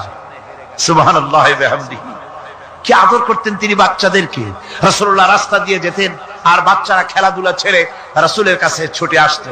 একবার তো রাসূলুল্লাহ একটা বাচ্চার মাথায় হাত বুলিয়ে খেলা ছেড়ে দিয়ে ছুটে আসছে। হুজুর তাকে জিজ্ঞেস করলেন তোমার সাথে যে পাখিটা থাকতো সেই লাল পাখিটা কই? ছেলে তো কেঁদে ফেললো। ছেলে বলে ফেললো যে আপনি বিশ্বনবী, আমি একটা ছোট্ট মানুষ, আমার পাখির খবর আপনি রাখেন। সুবহানাল্লাহি ওয়া বিহামদিহি। রাসূলুল্লাহ তার চরিত্র দিয়ে মানুষকে জয় করেছিলেন, মহব্বত দিয়ে। তরবারি দিয়ে ইসলাম প্রতিষ্ঠিত হয় নাই, ইসলাম এসেছে মহব্বত দিয়ে, উদারতা দিয়ে, ভালোবাসা দিয়ে। তরবারি দিয়ে ইসলাম বিজয় হয় নাই পৃথিবীর বুকে। পিতামাতার প্রতি ভালোবাসা ইসলামের এক মহান শিক্ষা, যা দেখতে পাওয়া যায় রাসূলুল্লাহ সাল্লাল্লাহু আলাইহি ওয়াসাল্লামের চরিত্রে। আল্লাহ রাব্বুল আলামিন বলেন ওয়াকুল লাহুমা কাওলান কারীমা, মা বাবার সঙ্গে সম্মানজনক কথা বলো, খবরদার বেয়াদবি করবে না। আর মা বাপের জন্য, তাদের জন্য আমি আল্লাহ রাব্বুল আলামিনের কাছে দোয়া করো রব্বিরহামহুমা কামা রাব্বায়ানি সাগীরা। পড়েন সবাই রব্বিরহামহুমা কামা রাব্বায়ানি সাগীরা। আল্লাহ রাব্বুল আলামিন শিখাই দিলেন বান্দারে তোর মা বাপের জন্য আমার কাছে দোয়া কর, আয় আল্লাহ আমার মা বাপ যেমন ছোট্টবেলায় আমাকে স্নেহের কোলে লালন পালন করেছে, মাবুদ গো আমার মা বাপকে তোমার রহমতের কোলে লালন পালন করো। আল্লাহ শিখাই দিচ্ছে। হাদিস শরীফ এসেছে হুজুর বসে আছেন মসজিদে নববীতে, সাহাবায়ে কেরাম বসা। এক বৃদ্ধা মহিলা প্রবেশ করেছেন মসজিদে, হুজুর তাকে দেখে দাঁড়ায় গেলেন। মহিলা আসার পর নবীজি নিজের গায়ের চাদর বিছিয়ে দিলেন। মহিলা চলে যাওয়ার পর সাহাবায়ে কেরাম জিজ্ঞেস করলেন হুজুর একজন সাধারণ মেয়ে লোকের জন্য হুজুর নিজের চাদর বিছাইলেন, বুঝলাম না ফজিলত কি, চিনলাম না মেয়ে লোকটাকে। হুজুর বলেন সাহাবীরা চাদর তো ভালো, হক তো আদায় করতে পারি নাই, চিনতে পারো নাই, তোমরা বুঝতে পারো নাই। আমি দুনিয়া আসার পর আমার মায়ের দুধ আমার কিসমতে তেমন হয় নাই, আমি আমার মায়ের যত্ন তেমন পাই নাই, স্নেহ আদর তেমন পাই নাই। যার বুকের দুধ খাইয়া, যার কোলে কাখে চড়ে আমি বড় হয়েছি, ইনি আমার সেই দুধ মা হযরতে হালিমাতুস সাদিয়া। বন্ধুরা, মা যদি বেঁচে থাকে রাত্রে বাড়ি গিয়ে পায়ে ধরুন, বলেন মা অন্যায় করেছি, জীবনে বহু বেয়াদবি করেছি, আমারে মাফ করে দাও। বিশ্বাস করুন মা বাপের যদি খেদমত করেন, মা বাপ যদি রাজি থাকে, রিজকে, খাদ্যে, টাকায়, ইজ্জতে জীবনেও কষ্ট হবে না।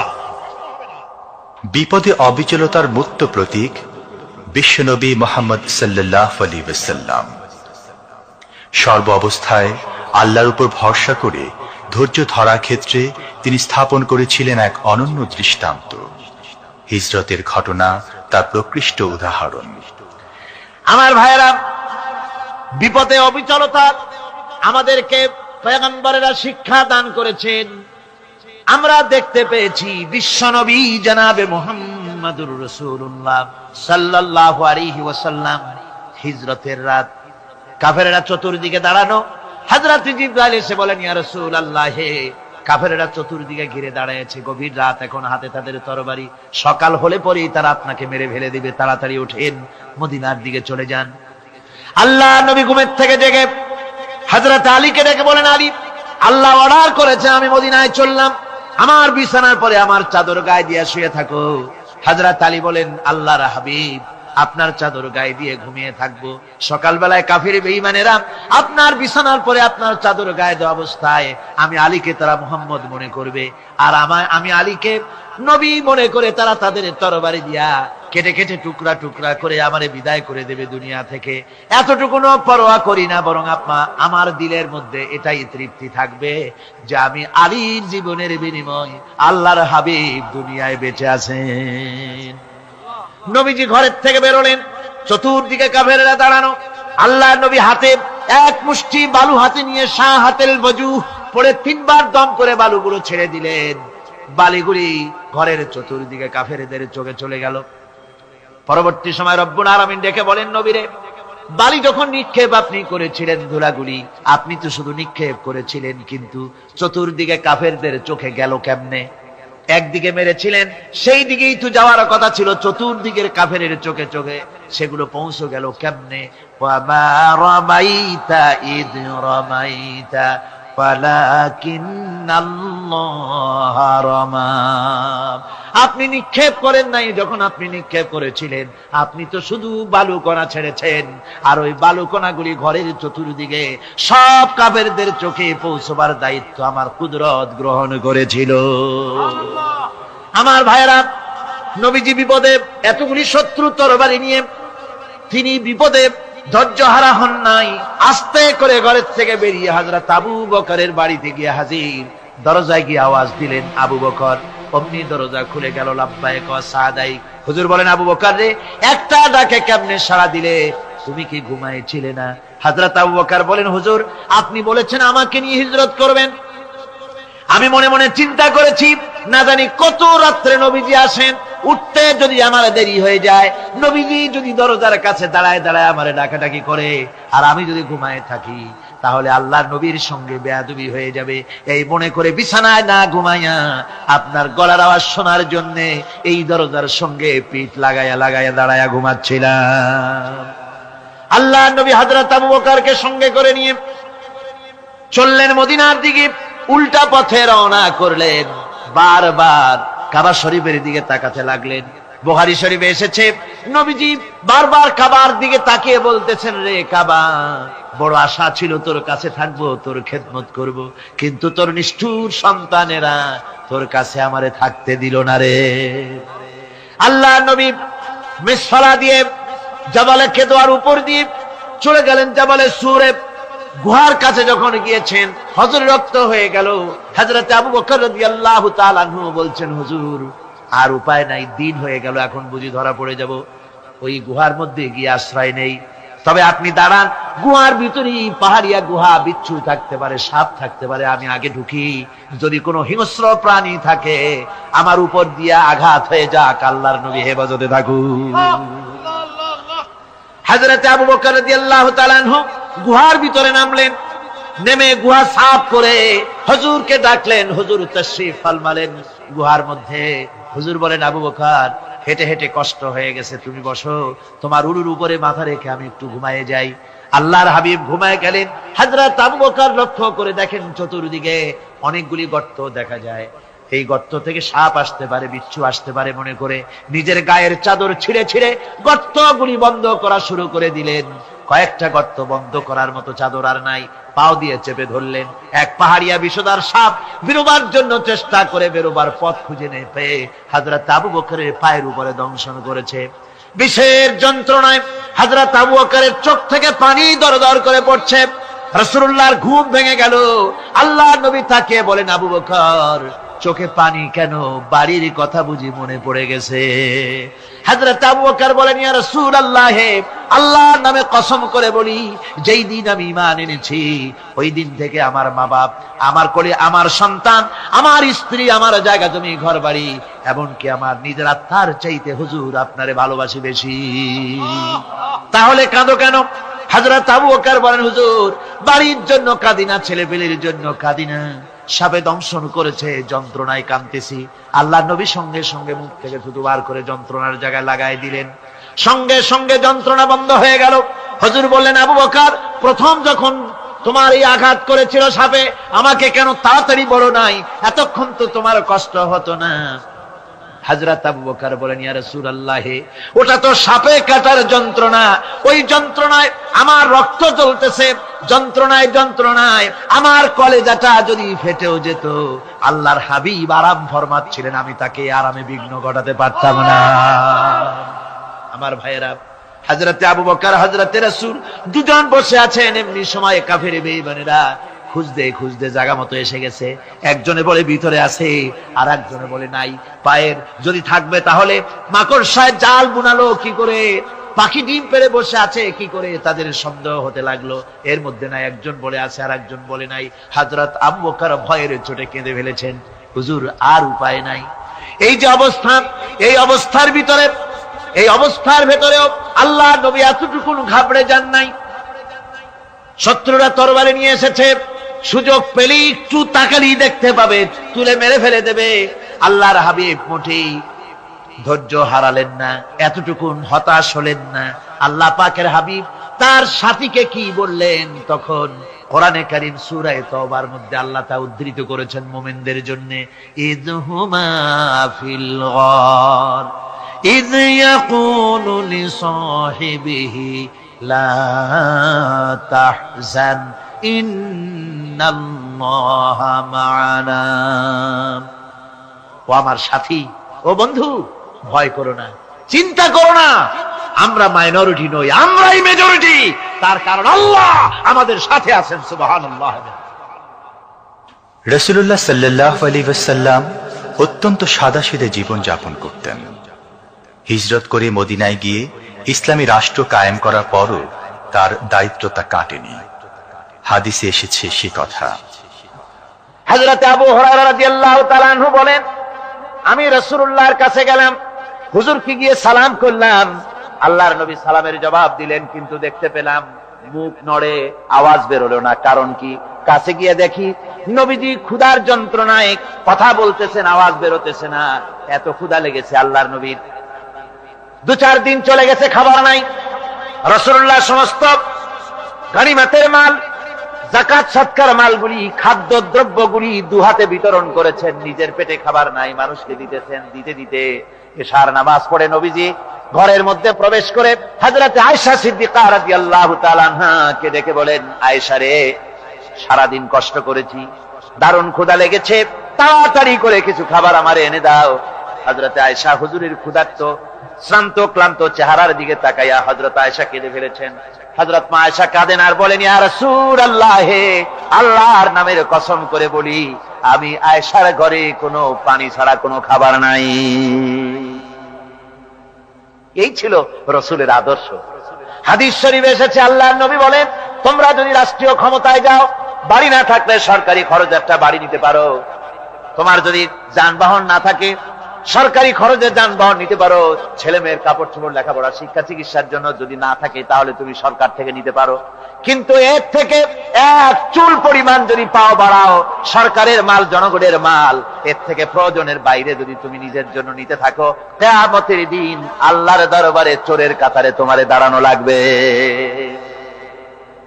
দুনিয়ায় যত সম্মান পাও না কেন, কিয়ামতে আল্লাহর দরবারে কিসের কাতারে দাঁড়াবে? চোরের কাতারে দাঁড়াতে হবে। রাসূল পাক সাল্লাল্লাহু আলাইহি ওয়াসাল্লাম এমন এক সমাজ কায়েম করেছিলেন। আমার হতাশাগ্রস্ত ছাত্ররা যেসব ছাত্ররা সমাজতন্ত্র তোমরা করো, যারা সমাজতন্ত্র করতে হতাশাগ্রস্ত হয়েছে, এখন যাবো কোথায় বলে হতাশ হয়ে গিয়েছো তোমরা, আমরা তোমাদেরকে দাওয়াত দেই, কোরআনের মাহফিল থেকে দাওয়াত দেই, ফিরে আসো। হতাশ হওয়ার কোনো কারণ নাই। লেনিন মরার, ও মরে গেছে। কার্ল মার্কস মরার, মরে গেছে, পচে গেছে, গলে গেছে, দুনিয়া থেকে শেষ হয়ে গিয়েছে। আল্লাহ নবীর নেতৃত্ব, সূর্য যতদিন উঠবে আর ডুববে, নবীজির নেতৃত্ব শেষ হবে না। ওই নেতৃত্বে আসো, রাসূলের নেতৃত্ব মেনে নাও, কোরআনের শাসন মেনে নাও, তাহলেই শান্তি পাবে তোমরা।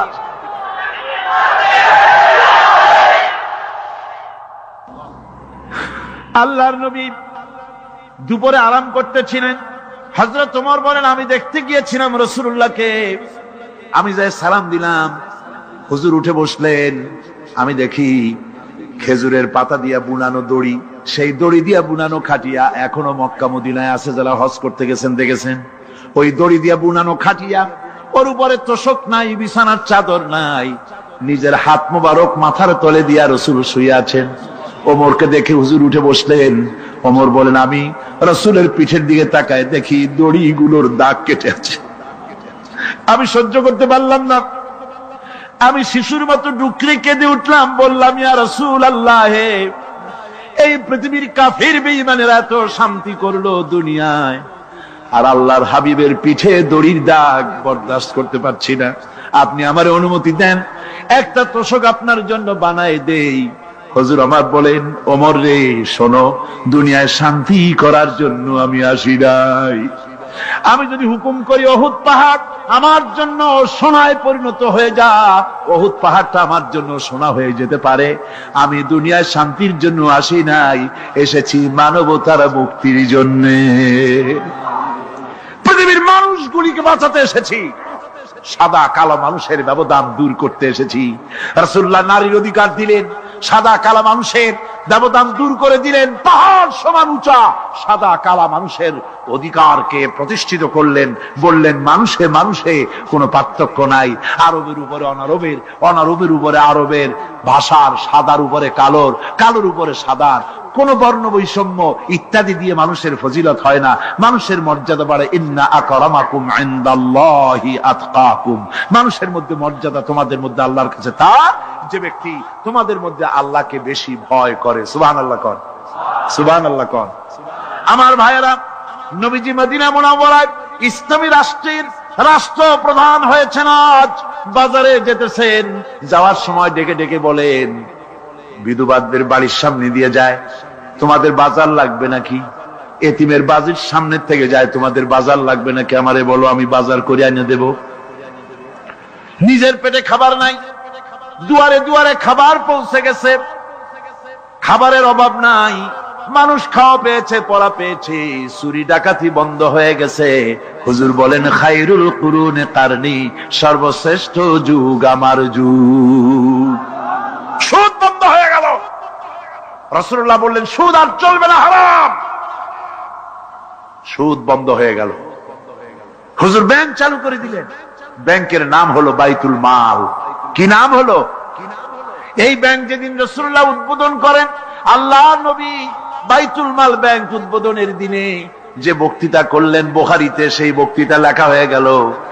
আল্লাহর নবী বলেন, মান তারাকা দায়নান আও দিয়ান ফালাইয়া, আমার এই রাষ্ট্রের ভিতরে কোন মানুষ যদি ঋণগ্রস্ত অবস্থায় মারা যায়, আর ঋণ পরিশোধ করার মতো অর্থ যদি তার কাছে না থাকে, তাহলে তার ঋণ পরিশোধের দায়িত্ব তার বিধবা স্ত্রী আর তার এতিম বাল বাচ্চার সব দায়িত্ব আমি মুহাম্মদ সাল্লাল্লাহু আলাইহি ওয়াসাল্লাম আমার কাঁধের উপরে উঠাইয়া নিলাম। এমন সুন্দর রাষ্ট্র চালু হয়ে গেছে, মানুষ খাবার পেয়েছে, পড়ার পেয়েছে। বুড়োরা, যাদের কাজ নাই, বুড়ো মানুষ কাজ করতে পারে না, তারা বসে বসে খাবারের ব্যবস্থা হয়ে গেছে। যুবকদের চাকরি হয়ে গেছে, বেকার কেউ আর বেকার নাই, সব কাজে ব্যস্ত হয়ে গেছে, মানুষের কাছে কাজ মিলেছে। কৃষক তাদের উৎপাদিত পণ্যের সঠিক মূল্য পাচ্ছে, শ্রমিক শ্রমের মর্যাদা পাচ্ছে, শ্রমিক মর্যাদা পাচ্ছে। রাসূলুল্লাহ বলেছেন, শ্রমিক আর মালিক মনিব আর গোলামের সম্পর্ক না, সম্পর্ক ভাই ভাই। সম্পর্ক কি? শ্রমিকের মর্যাদা রাসূলুল্লাহ এভাবে দিলেন, নিজে শ্রম দিলেন। মদিনার 8 বছর চলে যাওয়ার পর হযরত আয়েশা রাসূলুল্লাহকে দেখলেন মাজা কুজা।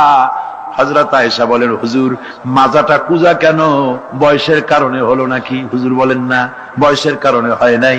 এই মদিনার চতুর্দিকে কাফির বেঈমানেরা যখন মদিনাকে আক্রমণ করেছিল, আমি তখন মদিনার চতুর্দিকে খন্দক পরিখা খনন করেছিলাম, 3 মাইল লম্বা, 15 ফিট গভীর, 30 ফিট চওড়া। সাহাবীরা মাটি কেটেছে, আমি মাটি বহন করেছি, আবার আমি মাটি কেটেছি, সাহাবীরা মাটি কেটেছে। মাটি কেটে আর মাটির ঝুড়ি বহন করে করে কোমরে যে বেদনা হয়েছিল, আজ পর্যন্ত সেই বেদনা সেরে যায় নাই। এই হলো আমার রাসূল, এ হলো বিশ্ব নবী। কি নবী? সিল্লা এখন কি নবী?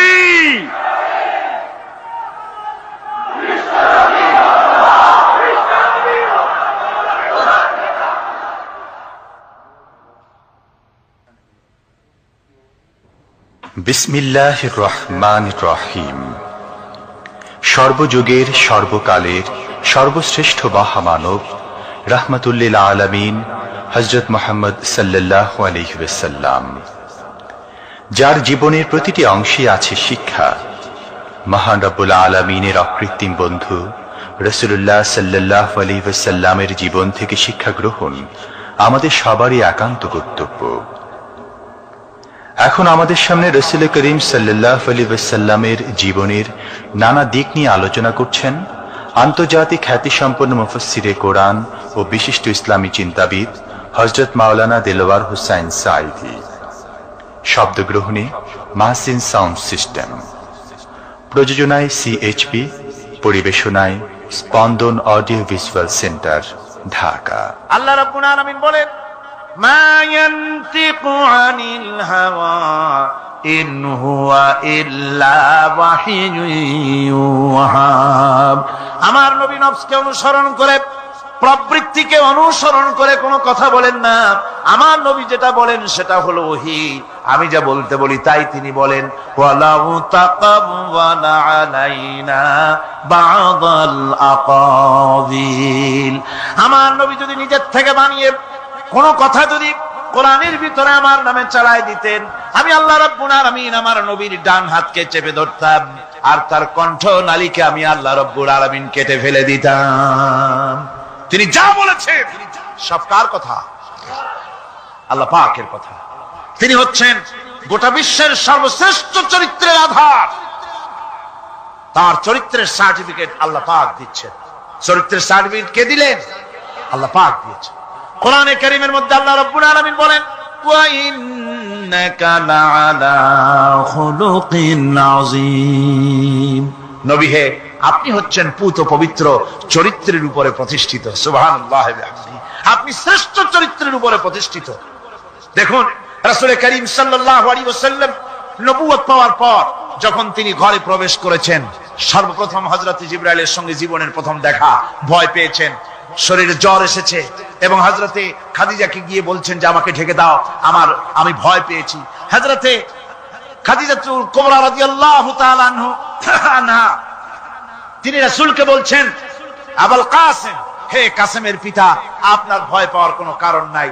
আপনাকে জিন বা শয়তান কোনো অনিষ্ট করতে পারে না, কারণ আপনি এতিমদেরকে, মিসকিনদেরকে খেতে দেন, আপনি বিধবাকে আশ্রয় দেন, আপনি প্রতিবেশীর হক আদায় করেন, আপনি আত্মীয়দের হক আদায় করেন।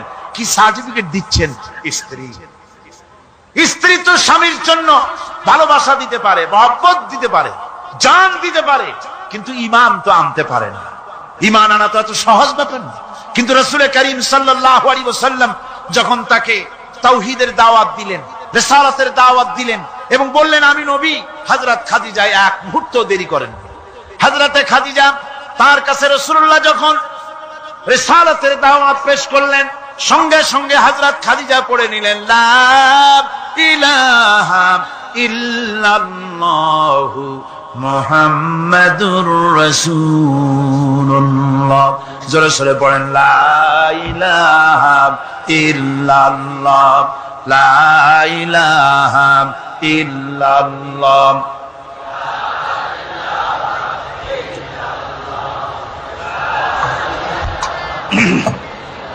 মহব্বতের সাথে জোরে সরে পড়েন, লা ইলাহা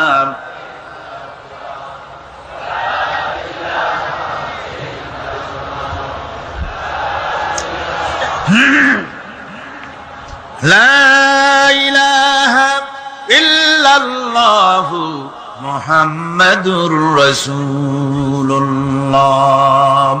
আমার বন্ধুগণ, রাসূল করিম সাল্লাল্লাহু আলাইহি ওয়াসাল্লামের উপরে স্ত্রী ঈমান আনলেন। খাদেম ছিলেন হযরতে যায়েদ। খাদেম তো তার প্রভুর জন্য জান দিতে পারে, মাল দিতে পারে, মহব্বত করতে পারে, সব পারে। খাদেম ঈমান আনতে পারে না, যেহেতু খাদেমের কাছে তার সাহেবের ইনস এন্ড আউট, তার ভেতর বাইরে সবকিছুই পরিষ্কার থাকে। হযরতে রাসূলের খাদেম ছিলেন হযরতে যায়েদ।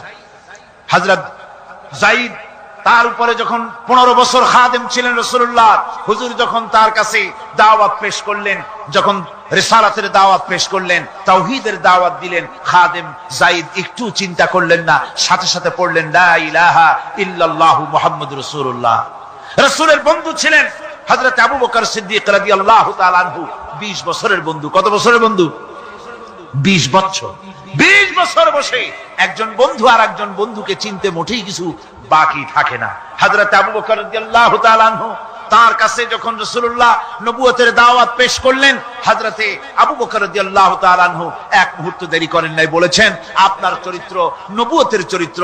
আগেই বুঝতে পেরেছি সাধারণ মানুষের চরিত্র এমন হতে পারে না। তিনিও কালেমা পড়ে মুসলমান হয়ে গেলেন। সাহাবায়ে কেরাম রাসূলের প্রতি এই মোহাব্বত, এই শ্রদ্ধা তারা পোষণ করেছেন। নবী তার চরিত্র দিয়ে মানুষের সামনে নিজেকে প্রকাশ করেছেন। তার চরিত্র দুই রকম ছিল না, চরিত্র একরকম ছিল। ব্যক্তিগত চরিত্র আর পারিবারিক চরিত্র দুরকম না। তার ব্যক্তিগত যে চরিত্র ওইটাই ছিল তার ঘরের চরিত্র, যেটা ছিল ঘরের সেটাই ছিল বাইরের। হযরত আয়েশা সিদ্দিকা রাদিয়াল্লাহু তাআলা আনহা সাহাবীদের প্রশ্নের জবাবে বলেছেন রাসূলের চরিত্র হচ্ছে কোরআন। রাসূলের চরিত্র কি? কোরআন। রাসূলুল্লাহ এই পৃথিবীতে কেন আসছেন? আসার কারণ হলো তিনি হচ্ছেন আদর্শ। আল্লাহর নবী বলেছেন লাকাদ কানা লাকুম ফি রাসূলিল্লাহি উসওয়াতুন হাসানা, তোমাদের জন্য গ্রহণযোগ্য মহত্তম আদর্শ হতেছে তোমাদের রাসূল। তোমাদের রাসূলের ভিতরেই তোমাদের আদর্শ রয়েছে। তার কাছ থেকে তোমরা আদর্শ গ্রহণ করো। তিনি এতিমের আদর্শ, শিশুর আদর্শ, কিশোরদের আদর্শ, যুবকের আদর্শ, তরুণের আদর্শ, বৃদ্ধের আদর্শ, পিতার আদর্শ, নানার আদর্শ, স্বামীর আদর্শ, সেনাপতির আদর্শ, শ্রমিকের আদর্শ, রাষ্ট্রপ্রধানেরও সকলের জন্য আদর্শ। যেই যুগে বেহাপনার উলঙ্গপনা দিয়েছিল সমাজ ভর্তি, আল্লাহর ঘর তাওয়াফ করে নারী আর পুরুষেরা উলঙ্গ হয়ে, সেই যুগে রাসূলুল্লাহ যখন কাবা শরীফ রিকনস্ট্রাকশন হচ্ছিল, পুনর্নির্মাণ হচ্ছিল, তখন তিনি বহন করছিলেন পাথরগুলি মাথায় করে।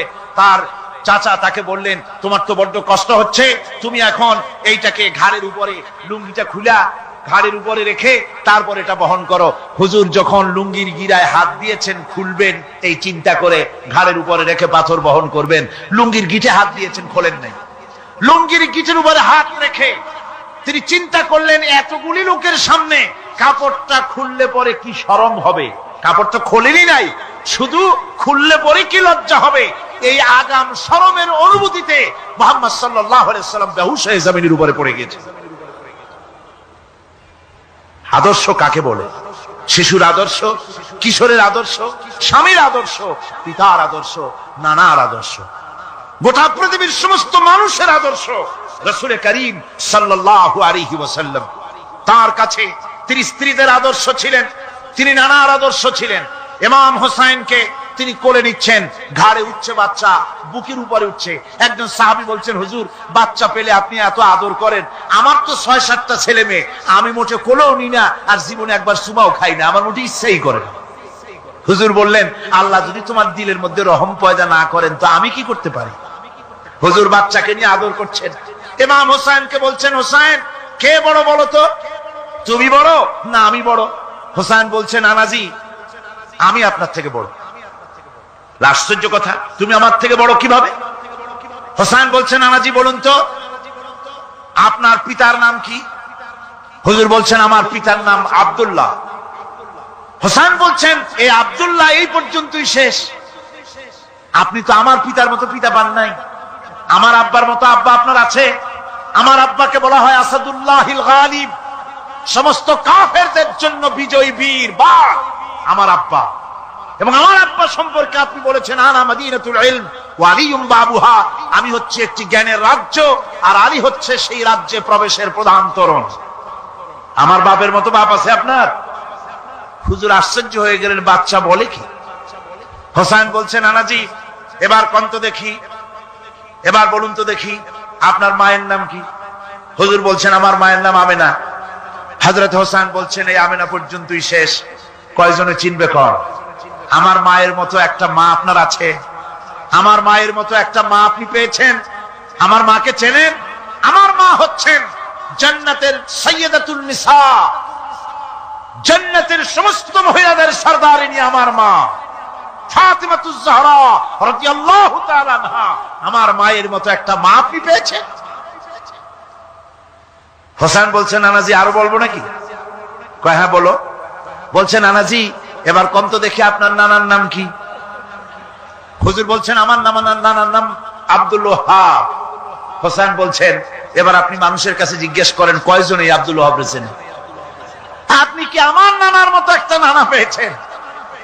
আমার নানাকে আপনি জানেন? আমার নানা সাইয়্যিদুল মুরসালিন আশরাফুল আম্বিয়া রাহমাতুল লিল আলামিন বিশ্বনবী জনাবে মুহাম্মদ রাসূলুল্লাহ সাল্লাল্লাহু আলাইহি ওয়াসাল্লাম।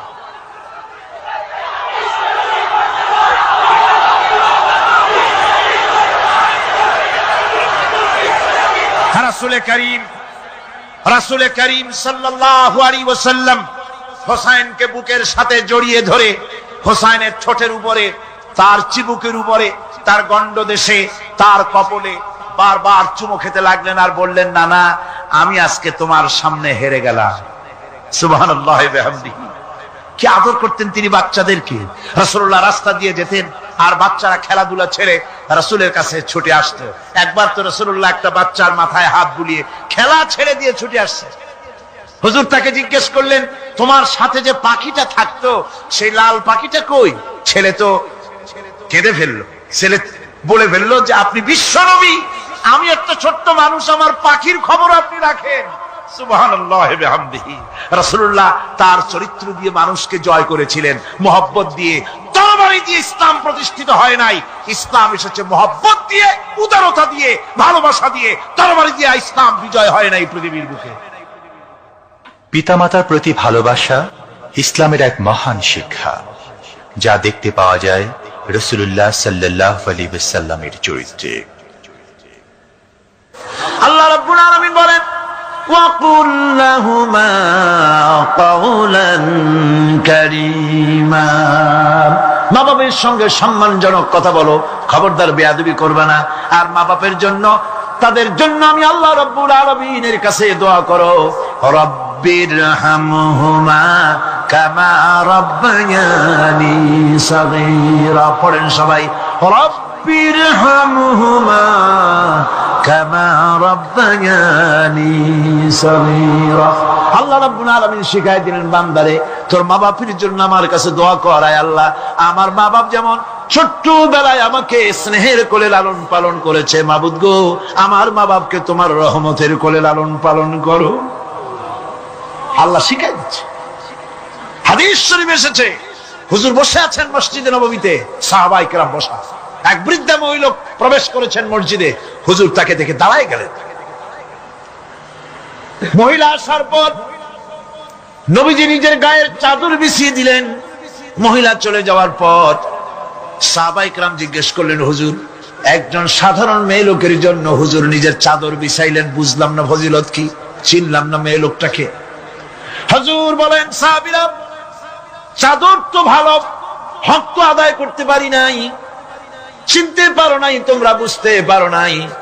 আমি দুনিয়া আসার পর আমার মায়ের দুধ আমার কিসমতে তেমন হয় নাই, আমি আমার মায়ের যত্ন তেমন পাই নাই, স্নেহ আদর তেমন পাই নাই। যার বুকের দুধ খাইয়া, যার কোলে কাখে চড়ে আমি বড় হয়েছি, ইনি আমার সেই দুধ মা হযরতে হালিমাতুস সাদিয়া। বন্ধুরা, মা যদি বেঁচে থাকে রাত্রে বাড়ি গিয়ে পায়ে ধরুন, বলেন মা অন্যায় করেছি, জীবনে বহু বেয়াদবি করেছি, আমারে মাফ করে দাও। বিশ্বাস করুন মা বাপের যদি খেদমত করেন, মা বাপ যদি রাজি থাকে, রিজকে, খাদ্যে, টাকায়, ইজ্জতে জীবনেও কষ্ট হবে না।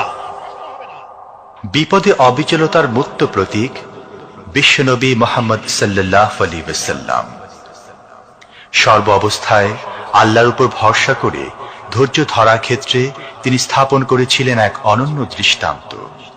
হিজরতের ঘটনা তার প্রকৃষ্ট উদাহরণ। আমার ভাইয়েরা, বিপদে অবিচলতা আমাদেরকে পয়গম্বরেরা শিক্ষা দান করেছেন। আমরা দেখতে পেয়েছি বিশ্বনবী জনাবে মুহাম্মদুর রাসূলুল্লাহ সাল্লাল্লাহু আলাইহি ওয়াসাল্লাম হিজরতের রাত, কাফেরেরা চতুর্দিকে দাঁড়ানো। হযরত জিবরাইল এসে বলেন, ইয়া রাসূলুল্লাহ, হে কাফেরেরা চতুর্দিকে ঘিরে দাঁড়িয়েছে, গভীর রাত, এখন হাতে তাদের তরবারি, সকাল হলে পরেই তারা আপনাকে মেরে ফেলে দিবে, তাড়াতাড়ি ওঠেন, মদিনার দিকে চলে যান। আল্লাহ নবী ঘুমের থেকে জেগে হযরত আলীকে ডেকে বলেন, আলী, আল্লাহ অর্ডার করেছে আমি মদিনায় চললাম, আমার বিছানার পরে আমার চাদর গায়ে দিয়ে শুয়ে থাকো। হযরত আলী বলেন, আল্লাহর হাবিব, আপনার চাদর গায়ে দিয়ে ঘুমিয়ে থাকবো, সকালবেলায় কাফির বেঈমানেরা আপনার বিছানার পরে আপনার চাদর গায়ে দেওয়া অবস্থায় আমি আলীকে তারা মুহাম্মদ মনে করবে, আর আমি আলীকে নবী মনে করে তারা তাদের তরবারি দিয়া কেটে কেটে টুকরা টুকরা করে আমারে বিদায় করে দেবে দুনিয়া থেকে। এতটুকুনো পরোয়া করি না, বরং আমার দিলের মধ্যে এটাই তৃপ্তি থাকবে যে আমি আলীর জীবনের বিনিময় আল্লাহর হাবিব দুনিয়ায় বেঁচে আছেন। নবীজি ঘরের থেকে বেরোলেন, চতুর্দিকে কাফেররা দাঁড়ানো। আল্লাহ নবী হাতে এক মুষ্টি বালু হাতে নিয়ে শাহাতেল বজু পড়ে 3 বার দম করে বালুগুলো ছেড়ে দিলেন। বালিগুলি ঘরের চতুর্দিকে কাফেরদের চোখে চলে গেল। পরবর্তী সময় রব্বুল আলামিন ডেকে বলেন, নবীরে, বালি যখন নিক্ষেপ আপনি করেছিলেন ধুলাগুলি, আপনি তো শুধু নিক্ষেপ করেছিলেন, কিন্তু চতুর্দিকে কাফেরদের চোখে গেল কেমনে? একদিকে মেরেছিলেন, সেই দিকেই তো যাওয়ার কথা ছিল, চতুর্দিকের কাফেরের চোখে চোখে সেগুলো পৌঁছে গেল কেমনে? ওয়ামা রামাইতা ইদ রামাইতা ওয়ালাকিন্নাল্লাহ রামা। আপনি নিক্ষেপ করেন নাই, যখন আপনি নিক্ষেপ করেছিলেন আপনি তো শুধু বালুকণা ছেড়েছেন, আর ওই বালুকণাগুলি ঘরের চতুর্দিকে সব কাফেরদের চোখে পৌঁছবার দায়িত্ব আমার কুদরত গ্রহণ করেছিল। আমার ভাইয়েরা, নবীজি বিপদে, এতগুলি শত্রু তরবারি নিয়ে তিনি বিপদে ধৈর্য হারা হন নাই। আস্তে করে ঘরের থেকে বেরিয়ে হযরত আবু বকরের বাড়িতে গিয়ে হাজির। দরজায় গিয়ে আওয়াজ দিলেন, আবু বকর। অমনি দরজা খুলে গেল। লাব্বাইক ওয়া সাদাইক। হুজুর বলেন, আবু বকর রে, একটা ডাকে কেমনে সাড়া দিলে? তুমি কি ঘুমাইছিলে না? হযরত আবু বকর বলেন, হুজুর, আপনি বলেছেন আমাকে নিয়ে হিজরত করবেন, আমি মনে মনে চিন্তা করেছি, না জানি কত রাত্রে নবীজি আসেন, উঠতে যদি আমার দেরি হয়ে যায়, নবীজি যদি দরজার কাছে দাঁড়ায় দাঁড়ায় আমারে ডাকাডাকি করে, আর আমি যদি ঘুমায় থাকি, তাহলে আল্লাহর নবীর সঙ্গে বেয়াদবি হয়ে যাবে। এই মনে করে বিছানায় না ঘুমাইয়া আপনার গলার আওয়াজ শোনার জন্য এই দরজার সঙ্গে পিঠ লাগাইয়া লাগাইয়া দাঁড়ায়া ঘুমাচ্ছিলাম। আল্লাহর নবী হযরত আবু বকরকে সঙ্গে করে নিয়ে চললেন মদিনার দিকে। উল্টা পথে রওনা করলেন। বারবার কাবা শরীফের দিকে তাকাতে লাগলেন। বুখারী শরীফে এসেছে, নবীজি বারবার কাবার দিকে তাকিয়ে বলতেছেন, রে কাবা, বড় আশা ছিল তোর কাছে থাকবো, তোর খেদমত করব, কিন্তু তোর নিষ্ঠুর সন্তানেরা তোর কাছে আমারে থাকতে দিল না রে। আল্লাহ নবী মিসফালা দিয়ে জাবালে কেদোয়ার উপর দিয়ে চলে গেলেন জাবালে সুরে। গুহার কাছে যখন গিয়েছেন, হযরত রক্ত হয়ে গেল। হযরত আবু বকর রাদিয়াল্লাহু তাআলা আনহু বলছেন, হুজুর, আর উপায় নাই, দিন হয়ে গেল, এখন বুঝি ধরা পড়ে যাব, ওই গুহার মধ্যে গিয়ে আশ্রয় নেই। তবে আপনি দাঁড়ান, গুহার ভিতরেই পাহাড়িয়া গুহা, বিচ্ছু থাকতে পারে, সাপ থাকতে পারে, আমি আগে ঢুকি, যদি কোনো হিংস্র প্রাণী থাকে আমার উপর দিয়া আঘাত হয়ে যাক, আল্লাহর নবী হেফাজতে থাকুন। হযরত আবু বকর রাদিয়াল্লাহু তাআলা আনহু গুহার ভিতরে নামলেন। নেমে গুহা সাফ করে হুজুরকে ডাকলেন। হুজুর তাশরীফ ফরমালেন গুহার মধ্যে। হুজুর বলেন, আবু বকর, হেঁটে হেঁটে কষ্ট হয়ে গেছে, তুমি বসো, তোমার উরুর উপরে মাথা রেখে আমি একটু ঘুমায়ে যাই। আল্লাহর হাবিব ঘুমায় গেলেন। হযরত আবু বকর লক্ষ্য করে দেখেন চতুর্দিকে অনেকগুলি গর্ত দেখা যায়। এই গর্ত থেকে সাপ আসতে পারে, বিচ্ছু আসতে পারে মনে করে নিজের গায়ের চাদর ছিঁড়ে ছিঁড়ে গর্তগুলি বন্ধ করা শুরু করে দিলেন। কয়েকটা গর্ত বন্ধ করার মতো চাদর আর নাই, পাও দিয়ে চেপে ধরলেন।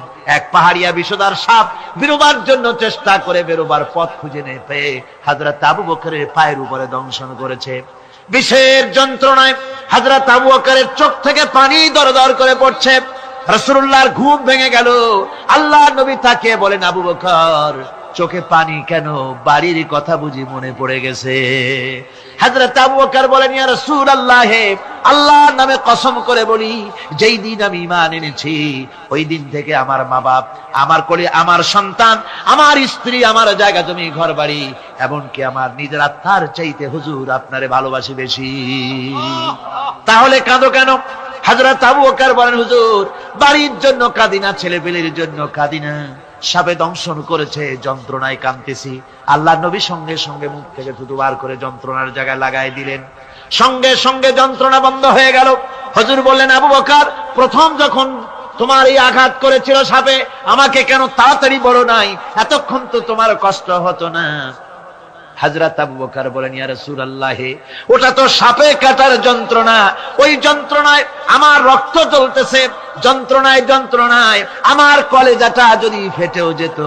আল্লাহর হাবিব আরাম ফরমাচ্ছিলেন, আমি তাকে আরামে বিঘ্ন ঘটাতে পারতাম না। আমার ভাইয়েরা, হযরত আবু বকর, হযরত রাসূল দুজন বসে আছেন। এমনি সময় কাফের বেঈমানেরা খুঁজতে খুঁজতে জায়গা মতো এসে গেছে। একজনে বলে ভিতরে আছে, আর একজনে বলে নাই। পায়ের যদি থাকবে তাহলে মাকড়সায় জাল বুনালো কি করে? পাখি ডিম পেড়ে বসে আছে কি করে? তাদের সন্দেহ হতে লাগলো। এর মধ্যে নাই, একজন বলে আছে আর একজন বলে নাই। হযরত আবু বকর ভয়ের চোটে কেঁদে ফেলেছেন, হুজুর আর উপায় নাই। এই যে অবস্থা, এই অবস্থার ভিতরে, এই অবস্থার ভেতরেও আল্লাহ নবী এতটুকু ঘাবড়ে যান নাই। শত্রুরা তরবারি নিয়ে এসেছে, সুযোগ পেলেই একটু তাকালেই দেখতে পাবে, তুলে মেরে ফেলে দেবে। আল্লাহর হাবিব মোটেই ধৈর্য হারালেন না, এতটুকু হতাশ হলেন না।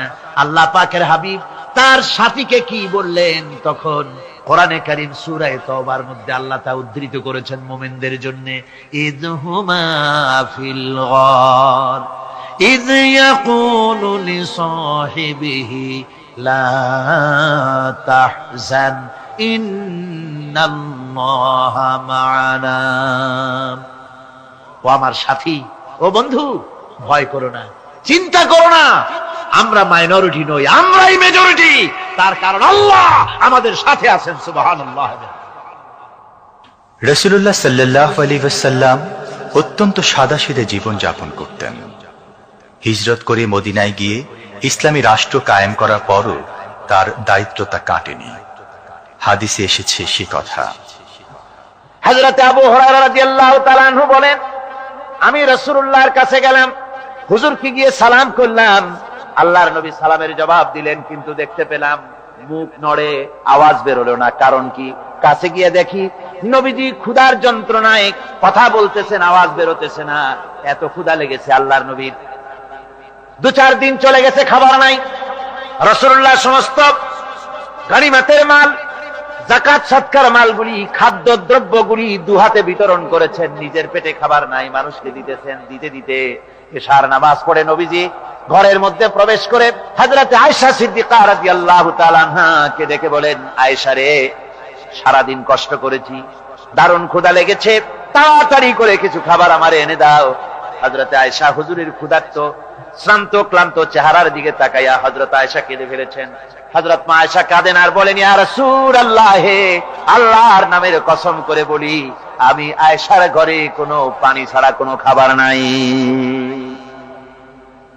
এই ছিল রাসূলের আদর্শ।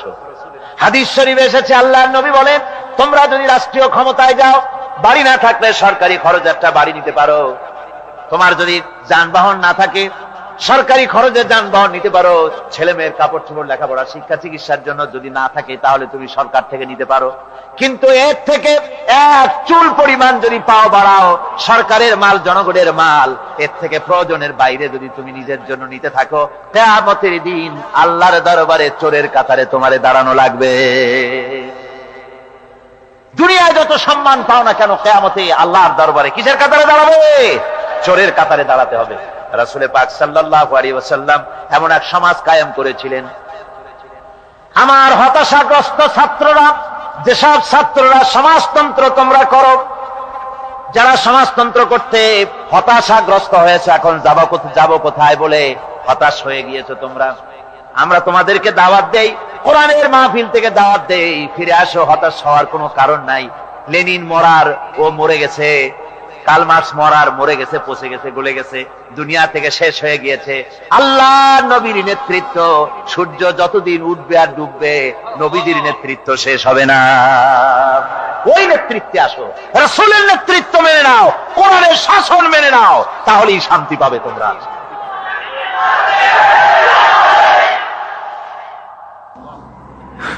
আল্লাহর নবী দুপুরে আরাম করতেছিলেন। হযরত ওমর বলেন, আমি দেখতে গিয়েছিলাম রাসূলুল্লাহকে, আমি যাই সালাম দিলাম, হুজুর উঠে বসলেন। আমি দেখি খেজুরের পাতা দিয়া বুনানো দড়ি, সেই দড়ি দিয়া বুনানো খাটিয়া এখনো মক্কা মদিনায় আছে, যারা হজ করতে গেছেন দেখেছেন। ওই দড়ি দিয়া বুনানো খাটিয়া, ওর উপরে তোশক নাই, বিছানার চাদর নাই, নিজের হাত মোবারক মাথার তলে দিয়া রাসূল শুয়ে আছেন। ওমরকে দেখে হুজুর উঠে বসলেন। ওমর বলেন, আমি রাসূলের পিঠের দিকে তাকায় দেখি দড়িগুলোর দাগ কেটে আছে। আমি সহ্য করতে পারলাম না, আমি শিশুর মতো ডুকরে কেঁদে উঠলাম, বললাম, ইয়া রাসূলুল্লাহ, এই পৃথিবীর কাফির বেঈমানেরা এত শান্তি করলো দুনিয়ায়, আর আল্লাহর হাবিবের পিঠে দড়ির দাগ বরদাস্ত করতে পারছি না। আপনি আমার অনুমতি দেন, একটা তোশক আপনার জন্য বানায় দেই। হুজুর আমার বলেন, ওমর রে শোনো, দুনিয়ায় শান্তি করার জন্য আমি আসি নাই। আমি যদি হুকুম করি উহুদ পাহাড় আমার জন্য সোনায় পরিণত হয়ে যা, উহুদ পাহাড়টা আমার জন্য সোনা হয়ে যেতে পারে। আমি দুনিয়ায় শান্তির জন্য আসি নাই, এসেছি মানবতার মুক্তির জন্য, পৃথিবীর মানুষগুলিকে বাঁচাতে এসেছি, সাদা কালো মানুষের ব্যবধান দূর করতে এসেছি। রাসূলুল্লাহ নারীর অধিকার দিলেন, সাদা কালা মানুষের ব্যবধান দূর করে দিলেন। পাহাড় সমান উঁচা সাদা কালা মানুষের অধিকারকে প্রতিষ্ঠিত করলেন, বললেন মানুষে মানুষে কোনো পার্থক্য নাই, আরবের উপরে অনারবের, অনারবের উপরে আরবের, ভাষার, সাদার উপরে কালোর, কালোর উপরে সাদার, কোন বর্ণ বৈষম্য ইত্যাদি দিয়ে মানুষের ফজিলত হয় না, মানুষের মর্যাদা বাড়ে। ইন্না আকরামাকুম ইনদাল্লাহি আতকাকুম, মানুষের মধ্যে মর্যাদা তোমাদের মধ্যে আল্লাহর কাছে তার যে ব্যক্তি তোমাদের মধ্যে আল্লাহকে বেশি ভয় করে। সুবহানাল্লাহ কর, সুবহানাল্লাহ কর। আমার ভাইয়েরা, নবীজি মদিনা মুনাওয়ারায় ইসলামী রাষ্ট্রের রাষ্ট্রপ্রধান হয়েছেন। আজ বাজারে যেতেছেন, যাওয়ার সময় ডেকে ডেকে বলেন, বিধবাদের বাড়ির সামনে দিয়ে যায়, তোমাদের বাজার লাগবে নাকি? এতিমের বাড়ির সামনে থেকে যায়, তোমাদের বাজার লাগবে নাকি? আমারে বলো, আমি বাজার করে এনে দেব।